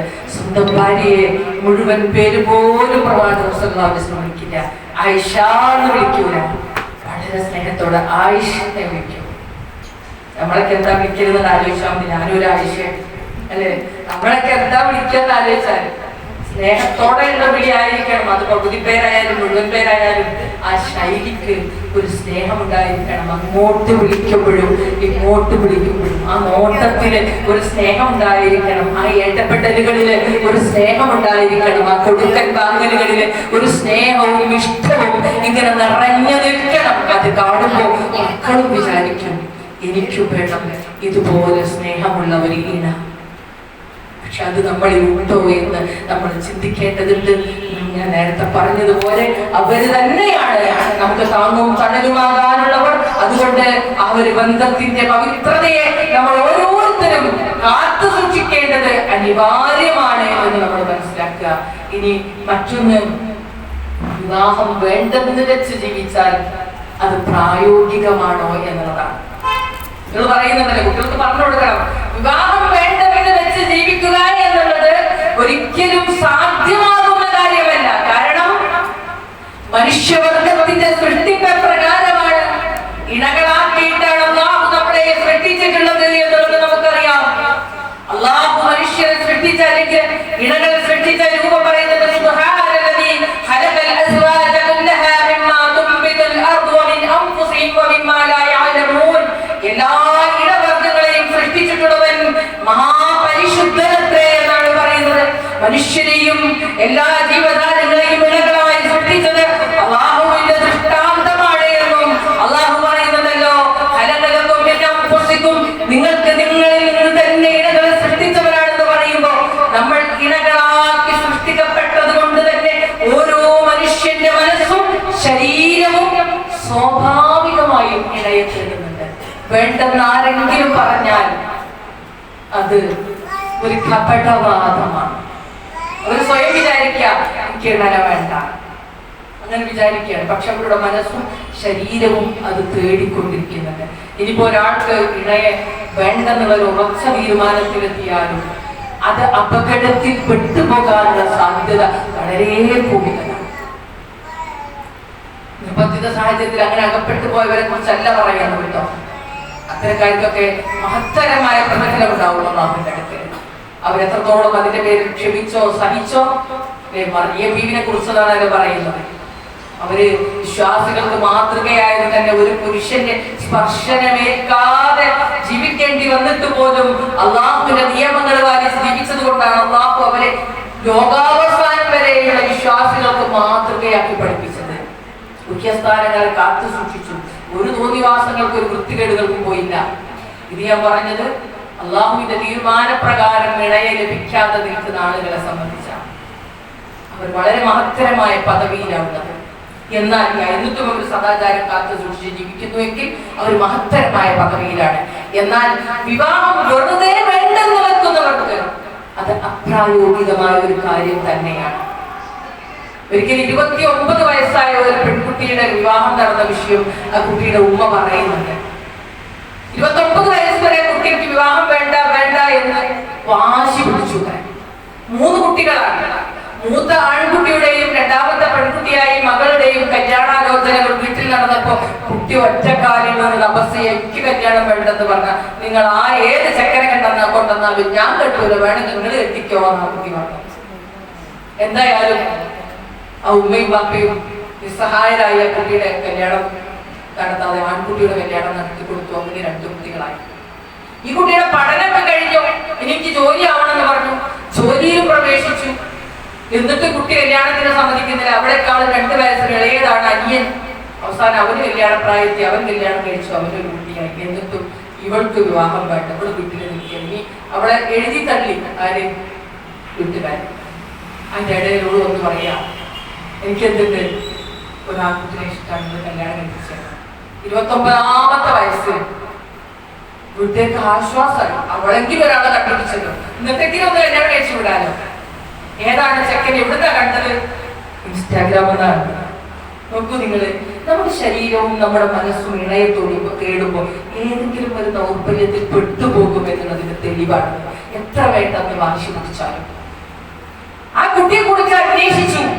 ആൺകുട്ടി, ഇവിടെ പ്രായം പോലില്ലാത്തൊരു കുട്ടിയാണ് ഇവൾ പ്രണയിച്ചത്. പ്രണയത്തിന് കണ്ണും മൂക്കൊന്നുമില്ലല്ലോ, അങ്ങനെയല്ലേ പറയാ. അപ്പോ ആ കുട്ടിനെ കുറിച്ച് അന്വേഷിച്ചപ്പോഴാണ് മനസ്സിലായത് അവൻ മയക്കുമരുന്ന് രോഗിയുടെ ഒരു കണ്ണിയായിരുന്നു. അവൻ ജയിൽ ശിക്ഷ പോലും അനുഭവിച്ചിട്ടുണ്ട് മയക്കുമരുന്നിന്റെ വിഷയത്തില്, ആ ചെറുപ്രായത്തില്. അങ്ങനെയുള്ള ഒരു കുട്ടിയെ ഇവൾ പ്രണയിച്ചിരിക്കുന്നു എന്നുള്ളത് മാതാപിതാക്കൾക്ക് അത്ഭുതമായി. കാരണം വയസ്സ് 10, 18, 20 ഒന്നും അല്ല. 29ാമത്തെ വയസ്സിലും ഈ അബദ്ധം പറ്റുമോ എന്നുള്ളതാണ് മാതാപിതാക്കൾക്ക് അത്ഭുതമായത്. പ്രണയം ഇങ്ങനെ ഒരുപാട് അബദ്ധങ്ങൾ ഉണ്ടാക്കും. ഞാൻ സാന്ദർഭികമായി പറയാം, ലൈല മജ്നുവിന്റെ കഥ കേട്ടിട്ടില്ല. ഒരിക്കൽ അതിന്റെ ഒരു ശകലം ഞാൻ എവിടെയോ വായിച്ചിട്ടുണ്ട്. ഒരിക്കല് ലൈല മജ്നുവിനെ ഒഴിവാക്കിയതാണ് എനിക്ക് മനസ്സിലാവുന്നത്. അവനെ തേച്ചു. ആരെ? ലൈല മജ്നുവിനെ തേച്ചു. ഇപ്പത്തെ ഭാഷ പറഞ്ഞാൽ അങ്ങനെയാണ്. പക്ഷെ മജ്നുവിന് എന്ത് ചെയ്യാൻ പറ്റില്ല, ലൈലനെ മറക്കാൻ പറ്റുന്നില്ല. അവിടെ തന്നെ ഓർത്ത് നടക്കുക. അങ്ങനെ ലൈലനെ കാണാൻ കഴിയാത്ത വിഷമത്തിൽ അവസാനം ലൈലന്റെ ഒരു പട്ടി ഇങ്ങനെ പോകണ്ടപ്പോ ലൈലന്റെ പട്ടിന്റെ പിറകെ പോകാൻ തുടങ്ങി. അവളെ കാണാനുള്ള ആഗ്രഹം പട്ടിയെ കാണുന്നതിലൂടെ നിർവൃതിയാണ്. അതൊക്കെയാണ് പ്രണയത്തിന്റെ ദൗർബല്യങ്ങൾ എന്ന് പറയുന്നത്, അല്ലെങ്കിൽ വൈകല്യങ്ങൾ എന്ന് പറയുന്നത്. നാട്ടുകാരൊക്കെ പറയാൻ തുടങ്ങി, ആ ചെങ്ങായി കണ്ടില്ലേ ആ പട്ടിന്റെ പിറകെ അങ്ങനെ നടക്കുന്ന. അങ്ങനെ ഒരിക്കല് ഒരു കൂട്ടം മനുഷ്യന്മാരിങ്ങനെ നിസ്കരിക്കാൻ നിൽക്കുക. അവരിങ്ങനെ വിളിച്ചിട്ട് പറഞ്ഞു, നിനക്ക് നാണവും മാനവും ഉണ്ടോ ലൈലന്റെ പട്ടിന്റെ പിറകെ ഇങ്ങനെ നടക്കാൻ എന്ന് ചോദിച്ചപ്പോ അവ പറഞ്ഞ മറുപടി എന്താണെന്നറിയോ? ഞാൻ ലൈലയുടെ പട്ടിയെ സ്നേഹിക്കുന്ന അത്ര പോലും നിങ്ങൾ നിങ്ങളുടെ നിസ്കാരത്തെ സ്നേഹിക്കുന്നില്ല. കാരണം നിങ്ങൾ നിസ്കരിക്കാൻ നിൽക്കുമ്പോൾ എന്ത് കണ്ടിട്ടുണ്ട്? ഞാൻ പട്ടിന്റെ പിറകെ പോണ നിങ്ങൾ കണ്ടിട്ടുണ്ട്. പക്ഷെ ഞാൻ ആ പട്ടിനോടുള്ള സ്നേഹം കൊണ്ട് അതിന്റെ പിറകെ പോയപ്പോ നിങ്ങളോട് നിസ്കരിക്കാൻ നിൽക്കണേ ഞാൻ കണ്ടിട്ടില്ല. അത്രത്തോളം മനുഷ്യനെ ഇങ്ങോട്ട് കുടുസമാക്കുന്ന ഒരു വികാരമാണ് പ്രണയം. ഈ പെൺകുട്ടി പറയണത്രേ, എനിക്ക് അവനെ തന്നെ മതി, അവൻ ജയിൽവാസം അനുഭവിച്ചൊക്കെ ഞാൻ അറിഞ്ഞിട്ടുണ്ട്, പക്ഷെ അവൻ എനിക്ക് വാക്ക് തന്നിട്ടുണ്ട്, നിന്നോടുള്ള സ്നേഹത്തിന്റെ പേരിൽ ഞാൻ നന്നായിരിക്കുന്നു, ഇനി ഒരു തെറ്റും ചെയ്യൂല. അതെനിക്ക് വിശ്വാസമാണ്. നിങ്ങൾ എന്ത് പറഞ്ഞാലും വേണ്ടില്ല, അതെനിക്ക് വിശ്വാസമാണ്. പറയുന്നത് 29 വയസ്സായ ഒരു പെൺകുട്ടി. ഗത്യന്തരമില്ലാതെ രക്ഷിതാക്കള് അവനെ കൊണ്ട് അവിടെ കെട്ടിച്ചു കൊടുക്കുക. അവന്റെ വീട്ടുകാരെ പോലെ പറഞ്ഞത്രേ, ഞങ്ങൾ അവന്റെ പേരിൽ ഒരു ഗ്യാരണ്ടി തരുന്നുണ്ട്, നിങ്ങളെ റിസ്കിൽ വേണമെങ്കിൽ കെട്ടിച്ചോളി. അത്ര സ്വന്തം കുടുംബം പോലും എഴുതി നൽകിയ ഒരു ആൺകുട്ടിയെ കല്യാണം കഴിക്കാൻ ഈ പെൺകുട്ടി തയ്യാറായി. 1 വർഷം പോലും അവന്റെ കൂടെ ജീവിക്കാൻ അവൾക്ക് സാധിച്ചില്ല. അപ്പോഴേക്കും അവന്റെ ദുസ്വഭാവങ്ങൾ സഹിക്ക വയ്യാതെ അവൾ വീട്ടിലേക്ക് തിരിച്ചു വന്നപ്പോ അവൾ 2-3 മാസം ഗർഭിണിയായിരുന്നു അത്രേ. ഇപ്പോ ഭർത്താവിനെ ഉപേക്ഷിച്ച് ഒരു കുട്ടിയെയും കൊണ്ട് അവിടെ ജീവിക്കാനാണ്. ഈ കാര്യം നമ്മൾ ഓർമ്മപ്പെടുത്തുന്നുണ്ടെന്ന് വെച്ചാൽ നമ്മുടെ മക്കൾക്ക് പറഞ്ഞു കൊടുക്കണം, വിവാഹം വേണ്ടെന്ന് വെച്ച് ജീവിക്കുക എന്ന അപ്രായോഗികമാണ്. ഒരിക്കലല്ലെങ്കിൽ മറ്റൊരിക്കൽ ഇത്തരം ചതിക്കുഴികളിലേക്ക് നമ്മൾ അറിയാതെ വീണു പോകും. നിങ്ങൾക്ക് വേണ്ടി കുട്ടികൾ ചോദിക്കുന്നത്, ഒരു പരിചയമില്ലാത്തവളെ ഞാനിങ്ങനെ കല്യാണം കഴിക്കും, ഞാൻ കണ്ടുപിടിച്ചോളാന്നാ പറയാ. നിങ്ങൾക്ക് വേണ്ടി നിങ്ങളെക്കാൾ പരിചയ സമ്പത്തുള്ള ഞങ്ങൾ കണ്ടുപിടിച്ചു തരുന്ന ഇണകളെ നിങ്ങൾക്ക് സ്വീകരിക്കുക എന്നുള്ളതാണ് നിങ്ങൾക്ക് ഏറ്റവും അനുയോജ്യമായ കാര്യം, അതിലൂടെ ഉടലെടുക്കുന്ന പ്രണയം അതിമനോഹരമായിരിക്കും എന്ന വസ്തുത തീർച്ചയായിട്ടും നമ്മൾ മക്കൾക്ക് പറഞ്ഞു കൊടുക്കേണ്ടതുണ്ട്. അതുകൊണ്ട് വിവാഹം വേണ്ടെന്ന് തീരുമാനിച്ച് ജീവിക്കുക എന്നുള്ളത് ഒരിക്കലും പ്രായോഗികമായ കാര്യമല്ല. മഹാനായ റസൂലുള്ളാഹി സ്വല്ലല്ലാഹു അലൈഹി വസല്ലം അതിനെക്കുറിച്ച് വളരെ കൃത്യമായിട്ട് നമുക്ക് പഠിപ്പിച്ചു തന്നിട്ടുണ്ട്. റസൂലുള്ളാഹി സ്വല്ലല്ലാഹു അലൈഹി വസല്ലം വിശ്വാസ സമൂഹത്തോട് പറയുന്നത് എന്താണ് എന്ന് പുതിയ സമൂഹത്തിനോട് പറഞ്ഞു കൊടുക്കണം. വിവാഹം എന്റെ ചര്യയിൽപ്പെട്ടതാണ്. ആരുടെ? റസൂലുള്ളാഹി സ്വല്ലല്ലാഹു അലൈഹി വസല്ലമയുടെ ചര്യയിൽപ്പെട്ടതാണ്. അതുകൊണ്ട് എന്നെ പിൻപറ്റുന്നവർ വിവാഹം കഴിക്കട്ടെ എന്ന് മഹാനായ റസൂലുള്ളാഹി സ്വല്ലല്ലാഹു അലൈഹി വസല്ലം പറഞ്ഞിട്ടുണ്ട്. എങ്കിൽ അല്ലാഹുവിലും അവന്റെ പ്രവാചകനിലും അന്ത്യദിനത്തിലും വിശ്വസിക്കുന്നവരെ വിവാഹം കഴിക്കൽ നിർബന്ധമാണ് എന്ന് നമ്മുടെ മക്കളോട് പറയണം. മറ്റൊരിക്കൽ റസൂലുള്ളാഹി സ്വല്ലല്ലാഹു അലൈഹി വസല്ലം പറഞ്ഞു, ആരെങ്കിലും വിവാഹം കഴിച്ചാൽ അവന്റെ പദ്ധതി അവൻ പൂർത്തീകരിച്ചിരിക്കുന്നു. അഥവാ തെറ്റായ അസാന്മാർഗിക വഴികളിൽ നിന്നും ഒരു മനുഷ്യന് സംരക്ഷണം നൽകുന്നത് വിവാഹമാണ് എന്ന് റസൂലുള്ളാഹി സ്വല്ലല്ലാഹു അലൈഹി വസല്ലം പറയാ. മറ്റൊരിക്കൽ പ്രവാചകൻ സ്വല്ലല്ലാഹു അലൈഹി വസല്ലം പറയുന്നുണ്ട്, വിവാഹത്തിന് വൈവാഹിക ജീവിതത്തിന് സാധ്യതയുടെ കഴിവുള്ള എല്ലാവരും വിവാഹം ചെയ്യട്ടെ എന്നുള്ളത്. കാരണം അതാണ് അവരുടെ ദൃഷ്ടികളെ നിയന്ത്രിക്കുവാനും അവരുടെ ഗുഹ്യാവയവങ്ങളെ കാത്തു സൂക്ഷിക്കുവാനും അവർക്ക് അനുയോജ്യമായത്. ഒരു വിശ്വാസിയെ സംബന്ധിച്ചിടത്തോളം ദുഷിച്ച മാർഗത്തിലൂടെ ലൈംഗിക പൂർത്തീകരണം സാധ്യമല്ല. രോഗിവാസങ്ങളും വൃത്തികേടുകളും വ്യഭിചാരങ്ങളും മാരകമായ കുറ്റമാണ്. അതികഠിനമായ ശിക്ഷകൾ അതിന്റെ പേരിൽ ലഭിക്കപ്പെടും. വിവാഹത്തിലൂടെയല്ലാത്ത ലൈംഗിക ബന്ധങ്ങൾ അനുവദിക്കാത്ത ഇസ്ലാമിലെ വിവാഹം നിർബന്ധമാണ്. അങ്ങനെ വിവാഹം ചെയ്താൽ അവർക്ക് അവരുടെ ദൃഷ്ടികളെ നിയന്ത്രിക്കുവാനും ഗുഹ്യാവയവങ്ങളെ കാത്തു സൂക്ഷിക്കാനും സാധിക്കും. ഇനി ആരെങ്കിലും വിവാഹം കഴിക്കുന്നില്ലെങ്കിൽ അവർക്ക് ലൈംഗിക വികാരം ഉണ്ടാകും, അവർ നോമ്പ് അനുഷ്ഠിക്കട്ടെ എന്നാണ് റസൂലുള്ളാഹി പറഞ്ഞത്. എന്നാൽ പോലും തെറ്റ് ചെയ്യാൻ പാടില്ല എന്നുള്ളതാണ്. അതുകൊണ്ട് അറിഞ്ഞോ അറിയാതെയോ തെറ്റായ വഴികളിലേക്ക് എത്തിപ്പെടും. പുതിയ സമൂഹം എത്തിപ്പെട്ട വികലമായ വൈകാരികതകളെ കുറിച്ച് ഭയപ്പാടോടെ നമ്മൾ ഓർക്കേണ്ടതുണ്ട്. പ്രിയപ്പെട്ടവരെ, സമൂഹത്തിൽ നിലനിൽക്കുന്ന വിവാഹത്തിന് പകരം വെക്കുന്ന ഒരുപാട് കാര്യങ്ങൾ ഇത് രൂപപ്പെട്ടിട്ടുണ്ട്. നമ്മൾ എത്രത്തോളം അതിനൊക്കെ ബോധവതികളാണ് എന്നെനിക്ക് അറിഞ്ഞുകൂടാ. കുട്ടികള് ലിവിംഗ് ടുഗദറിനെ കുറിച്ച് സംസാരിക്കാണ്. അത് വ്യഭിചാരമാണ്. അല്ലാഹുവിലും അന്ത്യദിനത്തിലും വിശ്വസിക്കുന്നവർക്ക് അതൊരിക്കലും സാധ്യമല്ല. ലിവിംഗ് ടുഗദർ എന്താണ്? വേണ്ടുന്ന കാലം വരെ ജീവിക്കുക, വേണ്ടാത്തപ്പം ഇവിടെ ഇറങ്ങിപ്പോവാ. സത്യം പറഞ്ഞാൽ അത് മതപരമായി തെറ്റാണ് എന്ന് മാത്രമല്ല, അതൊരു സ്ത്രീ വിരുദ്ധ സമീപനം കൂടിയാണ്. അതിലുണ്ടാകുന്ന മക്കളെ ആരാ സംരക്ഷിക്കേണ്ടി വരിക? ഒരു കേസ് കൊടുക്കാൻ പറ്റുമോ? കല്യാണം കഴിച്ചതിന് രേഖയുണ്ടോ? കുട്ടികൾക്ക് ചെലവിന് വേണമെന്ന കേസ് പോലും കൊടുക്കാൻ പറ്റില്ല. പെണ്ണിന്റെ ഉള്ളിലുണ്ടാകും ഒരു കുട്ടിയോടുള്ള നിഷ്കളങ്കമായ വികാരം. പെണ്ണ് തന്നെ അവളെ ഏറ്റെടുക്കേണ്ടതായിട്ട് വരും. ഒന്നിലധികം പുരുഷന്മാരുടെ മക്കളെ പോറ്റുന്ന പലരും യൂറോപ്യൻ നാടുകളിലുണ്ട്. ജോലി ചെയ്ത് ഒന്നിലധികം പുരുഷന്മാരുടെ മക്കളെ പോറ്റുന്ന സ്ത്രീകൾ ജീവിക്കുന്ന യൂറോപ്യൻ നാടുകളെയാണ് ഇവരിന്ന് മാതൃകയാക്കുന്നത് എന്നറിയണം.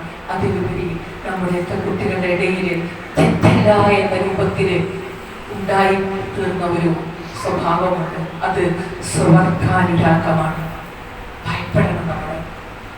വിവാഹം വേണ്ട. ഇപ്പോ ഇതിനെ സംബന്ധിച്ച് ഈ സദസ്സിലുണ്ടാവും. അന്ന് CD ടവറിൽ ഈ ഒരു ക്യാമ്പയിന്റെ ഭാഗമായിട്ടായി വർക്ക്ഷോപ്പിൽ പങ്കെടുത്തത്. അതിലൊന്ന് നമുക്ക് കിട്ടിയ അറിവുകൾ എന്തൊക്കെയാണെന്നറിയൂ.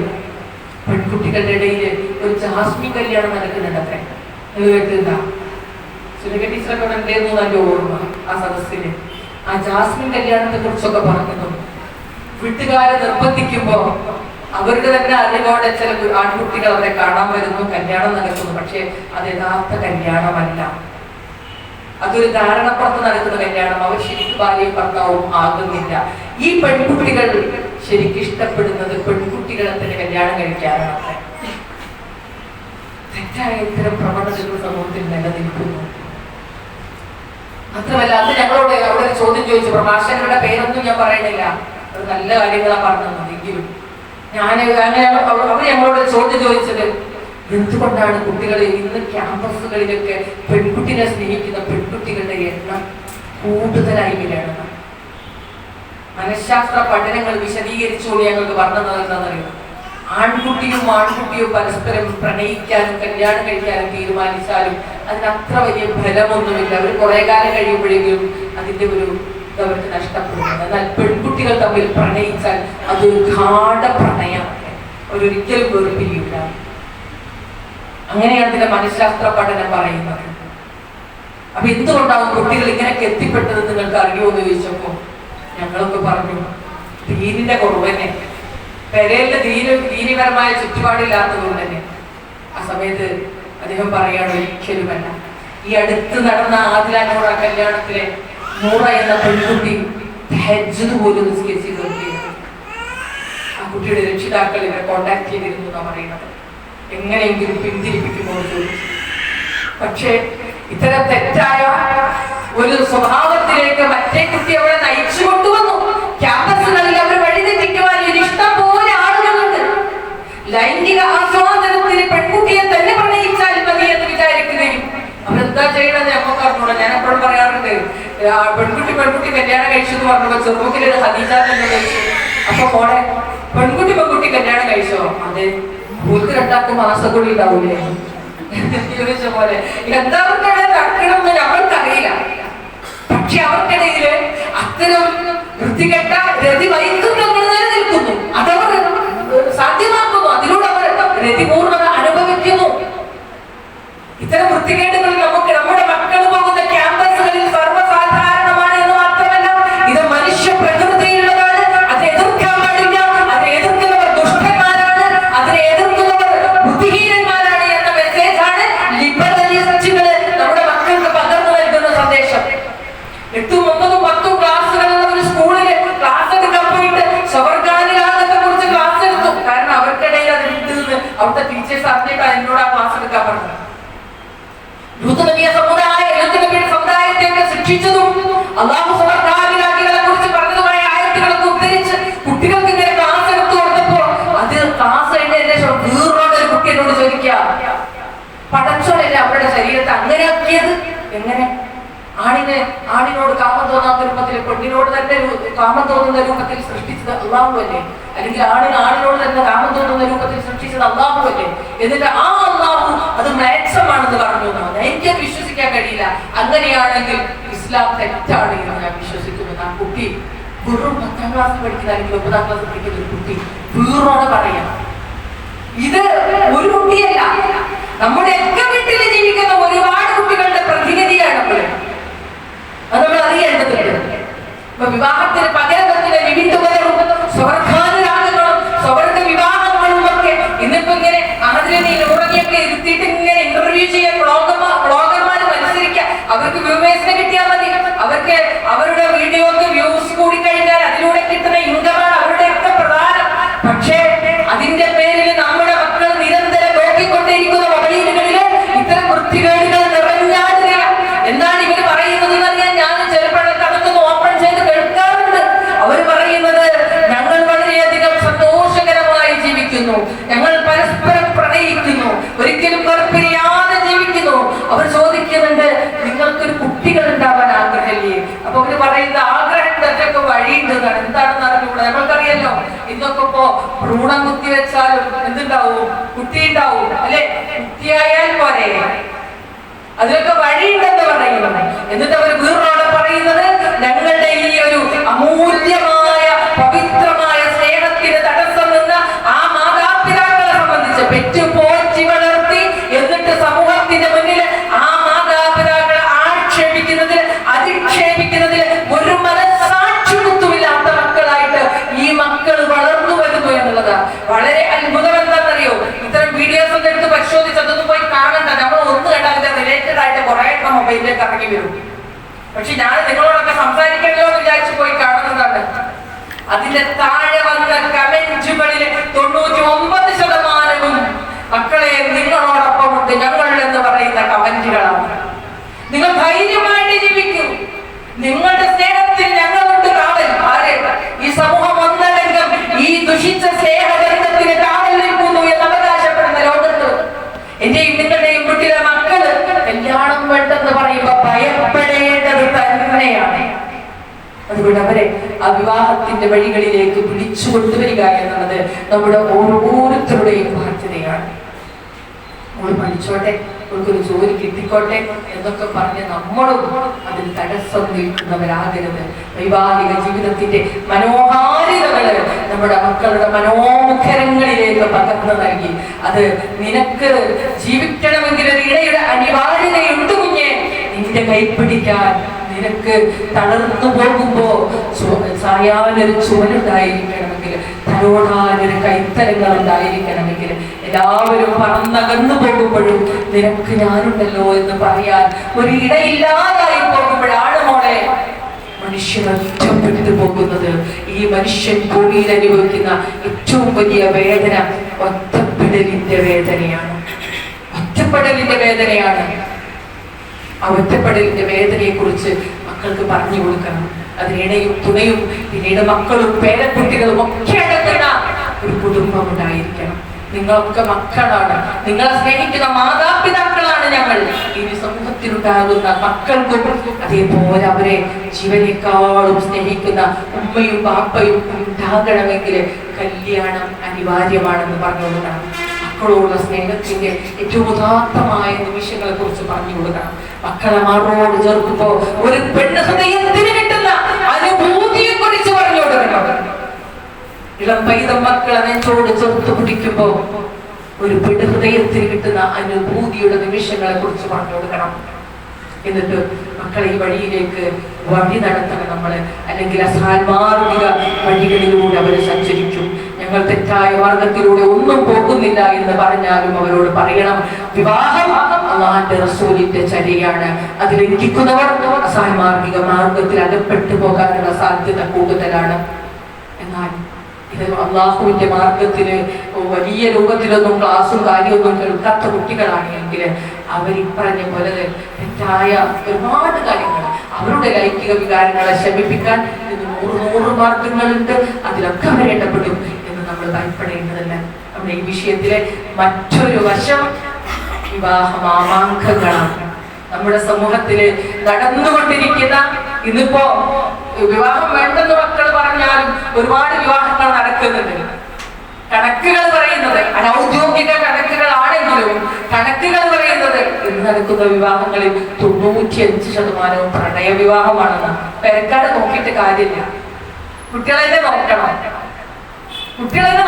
ഇന്നലെ ഒരു ഉമ്മ എന്നോട് പറഞ്ഞു, മകള് അത്യാവശ്യം നല്ല കാണാനൊക്കെ ഭംഗിയുള്ള ഒരു കുട്ടിയാണ്, പക്ഷെ പാവപ്പെട്ട വീട്ടിലെയാണ്. അവൾ പഠിക്കുന്നുണ്ട്, അവൾ എഞ്ചിനീയറിംഗിന് പഠിക്കുന്നു. അവള് വലിയൊരു സമ്പന്നനായ ഒരു ഡോക്ടറുടെ മകൻ കല്യാണം കഴിക്കാൻ വന്നത്ര ഉമ്മക്കും അപ്പക്കും നല്ല സന്തോഷമായി. ഞങ്ങളെ വീട്ട് അവളൊരു ഡോക്ടർ കല്യാണം കഴിക്കുകയാണ്, എംഡിക്ക് പഠിച്ചുകൊണ്ടിരിക്കുന്ന ഒരു ഡോക്ടറാണ്.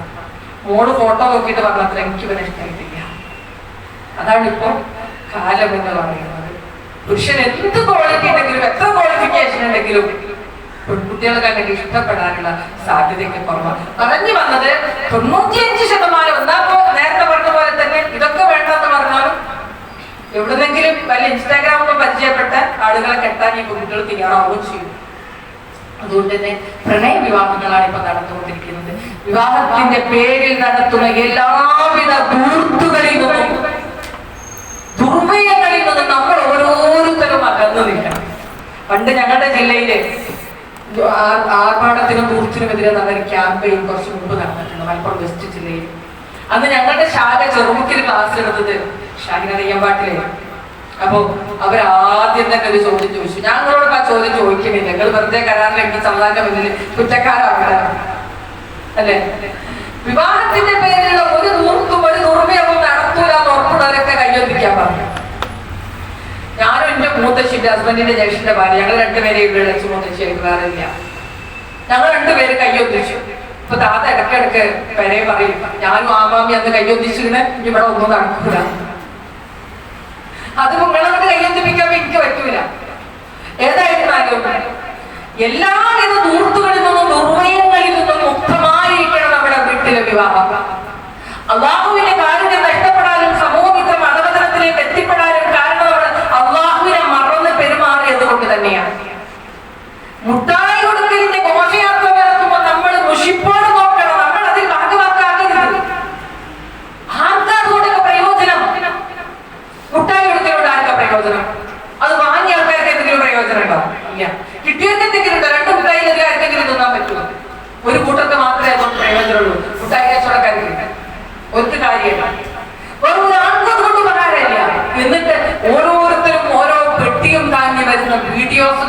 സ്റ്റാറ്റസ് വെക്കുക. സ്റ്റാറ്റസിന് വേണ്ടിയിട്ടാ ഇത് പലരും പൈസ ചെലവാക്കുന്നത്.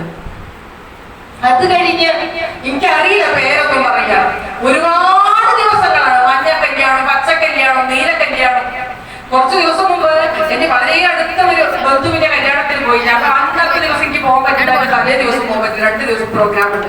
അതുകൊണ്ട് അതിന്റെ തലേ ദിവസം ഞാൻ പോയത്. ആ സമയത്ത് പെൺകുട്ടി അവിടെ ഇല്ല.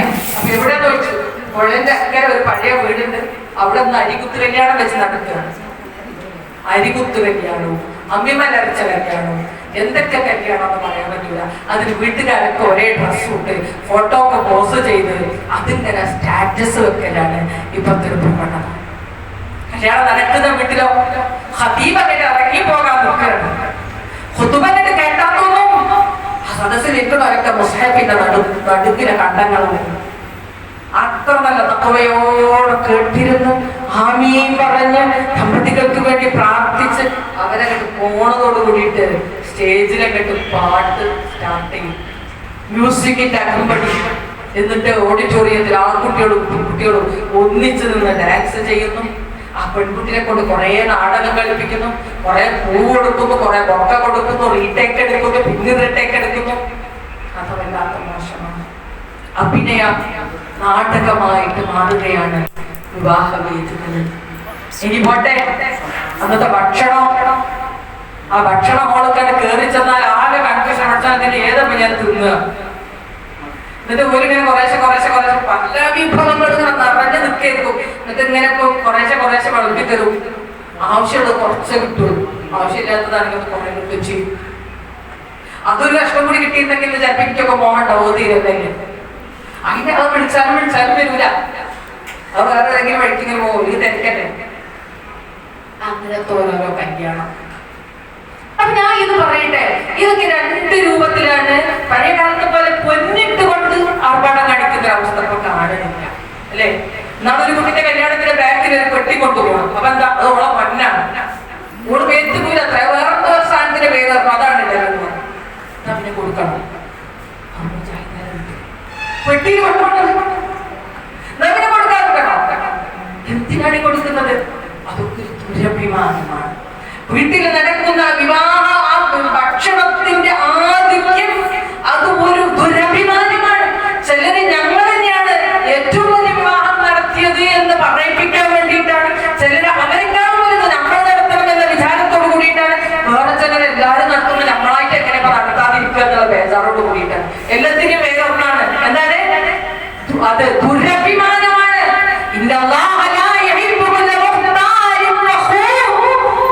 അല്ലാഹു അഹങ്കാരികളെയും ദുരഭിമാനികളെയും സ്നേഹിക്കുകയേയില്ല. അവിവാഹത്തിന്റെ ദിവസം കാട്ടിക്കൂട്ടുന്ന വൃത്തികേടുകളും തോന്നിവാസങ്ങളും എന്തൊക്കെയാണ്? ജെസിബിയിലും മയ്യത്തുകട്ടിലും ഒക്കെയാണ് പുതുക്കവും പെണ്ണും ചക്കനും വരുന്നത്. മുറിക്കുന്നത് ക്ലോസറ്റിന്റെ ടൈപ്പിലുള്ള കേക്കാണ്. അങ്ങനെ എല്ലാ വൃത്തികേടുകൾക്കും മുൻപന്തിയിൽ നിൽക്കുന്നതാകട്ടെ മുസ്ലിം സമൂഹവുമാണ്. ഈ ഇരിക്കുന്ന മുജാഹിദുകളായിട്ടുള്ള എന്റെ പ്രിയപ്പെട്ട സഹോദരിമാരെ, ഞാനും നിങ്ങളും നമ്മുടെ വീടുകളിൽ ഇത്തരം വൃത്തികേടുകൾക്കോ തോന്നിവാസങ്ങൾക്കോ വളം വെച്ചു കൊടുക്കുകയോ വകവെച്ചു കൊടുക്കുകയോ ചെയ്യുകയില്ലെന്ന് ആത്മപ്രതിജ്ഞ ചെയ്തുകൊണ്ട് നമ്മൾ ഇവിടെ നിന്ന് ഇറങ്ങണം. അല്ലാഹു നൽകിയ അനുഗ്രഹമായിട്ടുള്ള ധനത്തെ ഞാൻ ദുർവ്യയം ചെയ്തിട്ടില്ല എന്ന് സ്വന്തം മനസ്സാക്ഷി ഉറപ്പിക്കാൻ സാധിക്കണം. വീട്ടിൽ നൂർത്തും ദുർവ്യയം ചെയ്യാൻ എന്റെ ഭർത്താവിനെയും മക്കളെയും ഞാൻ പ്രേരിപ്പിച്ചിട്ടില്ല എന്ന് അവരതിനൊരുങ്ങിയപ്പോ ഞാൻ അവർക്ക് തടസ്സം നിന്നിട്ടുണ്ട് എന്ന് പറയാൻ എനിക്കും നിങ്ങൾക്കും സാധ്യമാകണം. അതുകൊണ്ട് ധൂർത്തും ദുർവ്യയവും നമ്മൾ തടയുക തന്നെ വേണം. നമ്മുടെ വീടകങ്ങളില് അത്തരം കാര്യങ്ങൾ സംഭവിക്കുന്നില്ല എന്ന് ഉറപ്പുവരുത്തണം. 4 ആളോട് അഭിമാനത്തോടെ പറയണം, ഞങ്ങള് നല്ല മാന്യമായിട്ട് ഒരു ബിരിയാണി കൂട്ടാനൊക്കെ ഉണ്ടാക്കിയിട്ട് ഒരു ചോറുണ്ടാക്കി. ബിരിയാണി വെക്കാൻ പറ്റുമോ? ചിലരൊക്കെ പറയും പായസം വെച്ച് കണ്ട് ലളിതമായ കല്യാണം നടത്താം. അതിനോട് ഞാൻ യോജിക്കുന്നില്ല. പറഞ്ഞ എന്താ പറഞ്ഞത്? ഒരിക്കല് അബ്ദുറഹ്മാന്റെ കല്യാണം കഴിഞ്ഞു. റസൂലുള്ളാഹി ചോദിച്ചു, അബ്ദുറഹ്മാൻ താങ്കളുടെ കല്യാണം കഴിഞ്ഞോ? അതെ. എന്നാലേ എന്ത് ചെയ്യാം? ഒരാട് നടത്തിട്ടെങ്കിലും ഭക്ഷണം കൊടുക്കുന്നു, പായസം കൊടുത്താൽ മതി എന്നല്ല. അങ്ങനെ ലളിതമാക്കണ്ട. ആദിത്യ മര്യാദ നമ്മളിൽ പറഞ്ഞതാ. പക്ഷെ 4 ആളെ കാണിക്കാൻ വേണ്ടിയിട്ടുള്ള ഭക്ഷണം നിർവേ വീടുകളിലില്ല എന്ന് ഉറപ്പുവരുത്തുക. മാന്യമായ ഭക്ഷണം മിതമായ രൂപത്തില്, നഷ്ടപ്പെടുത്തിക്കളയാത്ത രൂപത്തില് ഉണ്ടാക്കി കൊടുക്കുന്നതിന് ഒരു എതിർപ്പൊന്നുമില്ല. പിന്നെ ഏതെങ്കിലും വീട്ടില് കല്യാണം നടക്കുമ്പോ അതൊരു സന്തോഷമുള്ള ദിവസമാണ് അല്ലേ? കല്യാണം ഒരു സന്തോഷം, എല്ലാവർക്കും ഒത്തിട്ട് എല്ലാവരും കെട്ടിങ്ങനെ നോക്കണ്ട, ഈ സാധനം വയസ്സാണ് എല്ലാവർക്കും. അപ്പൊ എല്ലാവരും എനിക്ക് കിട്ടോ നോക്കണ്ട, എല്ലാവരും കെട്ടി നോക്കിക്കൊള്ളു. അപ്പൊ പറഞ്ഞു വന്നത്, കല്യാണത്തിന്റെ അന്ന് എന്തെങ്കിലും ചെറിയൊരു പാട്ട് പാടി അല്ലെങ്കിൽ ആരെങ്കിലും ഒന്ന് ഒപ്പന കളിച്ചു, ആണുങ്ങളെ മുന്നിൽ പെണ്ണുങ്ങൾ മാത്രം ഒപ്പന കളിക്കുന്ന വിഷയമല്ല കേട്ടോ ഞാൻ പറഞ്ഞത്. അതൊന്നും തെറ്റാണെന്നൊന്നും പറയണം. അത് ഞാൻ പറയണത് എന്താന്ന് വെച്ച് കഴിഞ്ഞാൽ നോക്കി അത് സ്വഹീഹായ ഹദീസ് തന്നെയാണെന്നാണ് എനിക്ക് മനസ്സിലാക്കാൻ പറ്റിയത്. റസൂലുള്ളാഹി സ്വല്ലല്ലാഹു അലൈഹി വസല്ലം ഒരിക്കൽ ആയിഷ ബീവിന്റെ കൂടെ അൻസാരികളുടെ കല്യാണത്തിന് പോകണം. അപ്പോ ആയിഷ ബീവിനോട് റസൂലുള്ളാഹി ചോദിക്കണം, ആയിഷ ഇവിടെ എന്താ വിനോദങ്ങളൊന്നും ഇല്ലാത്തത്? അൻസാരികൾ പൊതുവെ വിനോദപ്രിയരാണല്ലോ. അപ്പൊ വിവാഹത്തിന്റെ പേരിൽ ഇസ്ലാമിക നിയമം ലംഘിക്കാത്ത വിനോദങ്ങൾ ഉണ്ടെങ്കിൽ അത് തെറ്റായ കാര്യമല്ല. അതൊരിക്കലും ഇസ്ലാമിക നിയമം ലംഘിക്കാത്തതോ അനിസ്ലാമികമോ ആകാൻ പാടില്ല. നമ്മൾ ആഘോഷങ്ങൾക്ക് വളം വെച്ചു കൊടുത്ത് വീടിന്റെ പിന്നാമ്പുറത്ത് മദ്യക്കുപ്പികൾ പോലും പൊട്ടിക്കുന്ന അവസ്ഥയിലേക്ക് ഇന്ന് വിവാഹ മാമാങ്കങ്ങൾ എത്തിയിട്ടില്ല എങ്കിൽ നമ്മൾ ഭയപ്പെടേണ്ടതുണ്ട്. അതുകൊണ്ട് ദുർവ്യവം നടത്തുമ്പോൾ അറിയണം, അള്ളാഹുവിന്റെ വലിയ അനുഗ്രഹങ്ങളുടെ പേരില് നാളെ അള്ളാഹുവിന്റെ മുൻപിൽ ചോദ്യമുണ്ടാകും. നിങ്ങൾക്ക് നൽകപ്പെട്ട അനുഗ്രഹങ്ങളുടെ പേരിൽ അള്ളാഹുവിന്റെ കോടതിയിൽ ചോദ്യമുണ്ടാകുമെന്ന ഭയപ്പാടോടെയാകണം. നിനക്ക് അനുഗ്രഹമായി അള്ളാഹു നൽകിയ ധനം നീ നല്ല മാർഗത്തിൽ ചെലവഴിച്ചോ, അല്ലെങ്കിൽ നിന്റെ ദുരിഭദ്രാഭിമാനവും അഹങ്കാരത്തിനും പൊങ്ങച്ചത്തിനും വേണ്ടിയിട്ട് നീ അത് മണ്ണിൽ പാറ്റിക്കളയുന്ന രൂപത്തില് ലക്ഷങ്ങൾ 10, 15, 20 ലക്ഷമാണ് ഓരോരുത്തരും കല്യാണത്തിന്റെ പേരിൽ പാറ്റിക്കളയുന്നത് ആർക്കും ഉപകാരമില്ലാത്ത രൂപത്തില്. അങ്ങനെ കളഞ്ഞെങ്കിൽ അള്ളാഹുവിന്റെ കോടതിയിൽ അത് ഉത്തരം ബോധ്യപ്പെടുത്താതെ നമ്മുടെ കാൽപാദങ്ങളെ ചലിപ്പിക്കാൻ സാധ്യമാക്കുകയില്ലെന്ന് അറിയണം. അതുകൊണ്ട് അള്ളാഹുവിന്റെ സ്നേഹം ലഭിക്കപ്പെടണം. അത് നഷ്ടപ്പെടുന്ന ഒരു കാര്യത്തിലും നമ്മൾ എത്തപ്പെടരുത്. അതിന് കഴിയുന്നവരെ അള്ളാഹു സ്നേഹിക്കുകയില്ല, ദുരഭിമാനികളെ അള്ളാഹു സ്നേഹിക്കുകയില്ല, അഹങ്കാരികളെ അള്ളാഹു സ്നേഹിക്കുകയില്ല. അള്ളാഹുവിന്റെ സ്നേഹം നഷ്ടപ്പെട്ടാൽ വീട്ടിൽ പിന്നെ ബർക്കത്തുണ്ടാവൂല, നമ്മുടെ വീട്ടിൽ ഒരു സംതൃപ്തിയും കിട്ടൂല. ഈ മക്കളെന്തേ പഠിച്ചവരിങ്ങനെയൊക്കെ ആയിപ്പോയത്, എന്റെ ഭർത്താവ് എന്തേ റബ്ബേ ഇങ്ങനെയൊക്കെ ആയിപ്പോയത്? അള്ളാഹുവിന്റെ സ്നേഹം നഷ്ടപ്പെട്ടതാ. റബ്ബിന്റെ സ്നേഹം ഉണ്ടായി കഴിഞ്ഞാൽ അള്ളാഹു ഏറെ കാരുണ്യവാനും പൊറുക്കുന്നവരുമാ. നമ്മുടെ ഉൾത്തരങ്ങളിൽ പടച്ചോനെ നിന്റെ കോപത്തിന് കാരണമാകുന്ന ഒന്നും എന്റെ വീട്ടിലുണ്ടാകാൻ ഞാൻ സമ്മതിക്കില്ല, ഞാൻ എന്റെ വലം കൈകൊണ്ട് അവരെ തടയുമെന്ന് പറയാൻ നമ്മുടെ മനസ്സുകൾക്ക് നമ്മളോട് തന്നെ നമുക്ക് പറയാൻ സാധിക്കണം. 4 ആളുടെ മുന്നിൽ പറയാനല്ല. സുലൈഹയുടെ സ്വഹാബത്ത് വനിതകളൊക്കെ ഉണ്ടല്ലോ, അവര് തന്റെ ഭർത്താക്കന്മാർ ഇറങ്ങി പോകുമ്പോ ഉമ്മറപ്പടിയിൽ നിന്ന് പറയാറുണ്ടായിരുന്നു, ഹലാലല്ലാത്തത് ഹറാമായത് സമ്പാദിച്ചുകൊണ്ട് നിങ്ങൾ ഈ വീട്ടിലേക്ക് വരരുത് കേട്ടോ. പട്ടിണിയുടെയും പരിവട്ടത്തിന്റെയും കാലഘട്ടത്തിൽ അവർ പറയുന്നത് പട്ടിണി കിടക്കാൻ ഞങ്ങൾ തയ്യാറാണ്, പക്ഷേ നരകത്തിന്റെ ചൂടനുഭവിക്കാൻ ഞങ്ങൾക്ക് സാധ്യമല്ലെന്ന് പറയുന്ന ഉജ്ജ്വലമായ ആദർശത്തിന്റെ വ്യക്തിത്വങ്ങളായിരുന്നു അവരെങ്കിലും. നമ്മളും അങ്ങനെയാകണം. 4 ആളുടെ മുന്നിൽ പറയണം, എന്റെ വീട്ടിൽ ദൂർത്തും ദുർബയം നടന്നിട്ടില്ല, അൽഹംദുലില്ലാഹ് ഇസ്ലാം അനുവദിച്ച മനോഹരമായ ഒരു വിവാഹം. വിളിക്കേണ്ടവരൊക്കെ വിളിച്ചിട്ടുണ്ട്, അവർക്ക് മാന്യമായ ഭക്ഷണം കൊടുത്തിട്ടുണ്ട്, വേണ്ടാത്തൊരു കാര്യങ്ങളും നടത്തിയിട്ടില്ല. ചിലർക്കൊക്കെ 8 ദിവസം മുമ്പ് 10 ദിവസം മുമ്പ് കുട്ടികൾ ഒരുങ്ങാൻ തുടങ്ങും. എന്തൊക്കെയോ കുറച്ച് പേരുകളൊക്കെ ഉണ്ട് ഈ ചെയ്യണീരൊക്കെ അല്ലെ, എനിക്ക് അതിനെ അറിഞ്ഞൂടാ. എന്നിട്ട് ഏത് കുട്ടിയും ലോക സുന്ദരിയായിട്ട് ആ ഡ്രസ്സിംഗ് ഒക്കെ ഒന്ന് കാണണം. നമ്മുടെ പെൺമക്കളാകട്ടെ, നമ്മുടെ ആൺമക്കൾ കല്യാണം കഴിക്കുന്ന കുട്ടികളാകട്ടെ, അവർക്കൊക്കെ വിവാഹത്തിന് മുമ്പേ പറഞ്ഞു കൊടുക്കണം, ആ വേദിയിൽ ഇസ്ലാമിക വേഷം ധരിക്കണം. നമ്മുടെ നാട്ടിലാണും പെണ്ണും ഒന്നിച്ച കല്യാണത്തിൽ ഓഡിറ്റോറിയത്തിൽ ഉണ്ടാവുക, അവർക്ക് നിങ്ങളെ കാണുന്നതാണ്. അന്നേ ദിവസം അള്ളാഹുവിന്റെ അനുഗ്രഹം കിട്ടണം. പ്രാർത്ഥനയോടെ ഈ ജീവിതത്തിലേക്ക് കടന്നു വരണം. അള്ളാഹുവിന്റെ ഇഷ്ടത്തെ നഷ്ടപ്പെടുന്ന ഒന്നും ഉണ്ടാകാൻ പാടില്ല.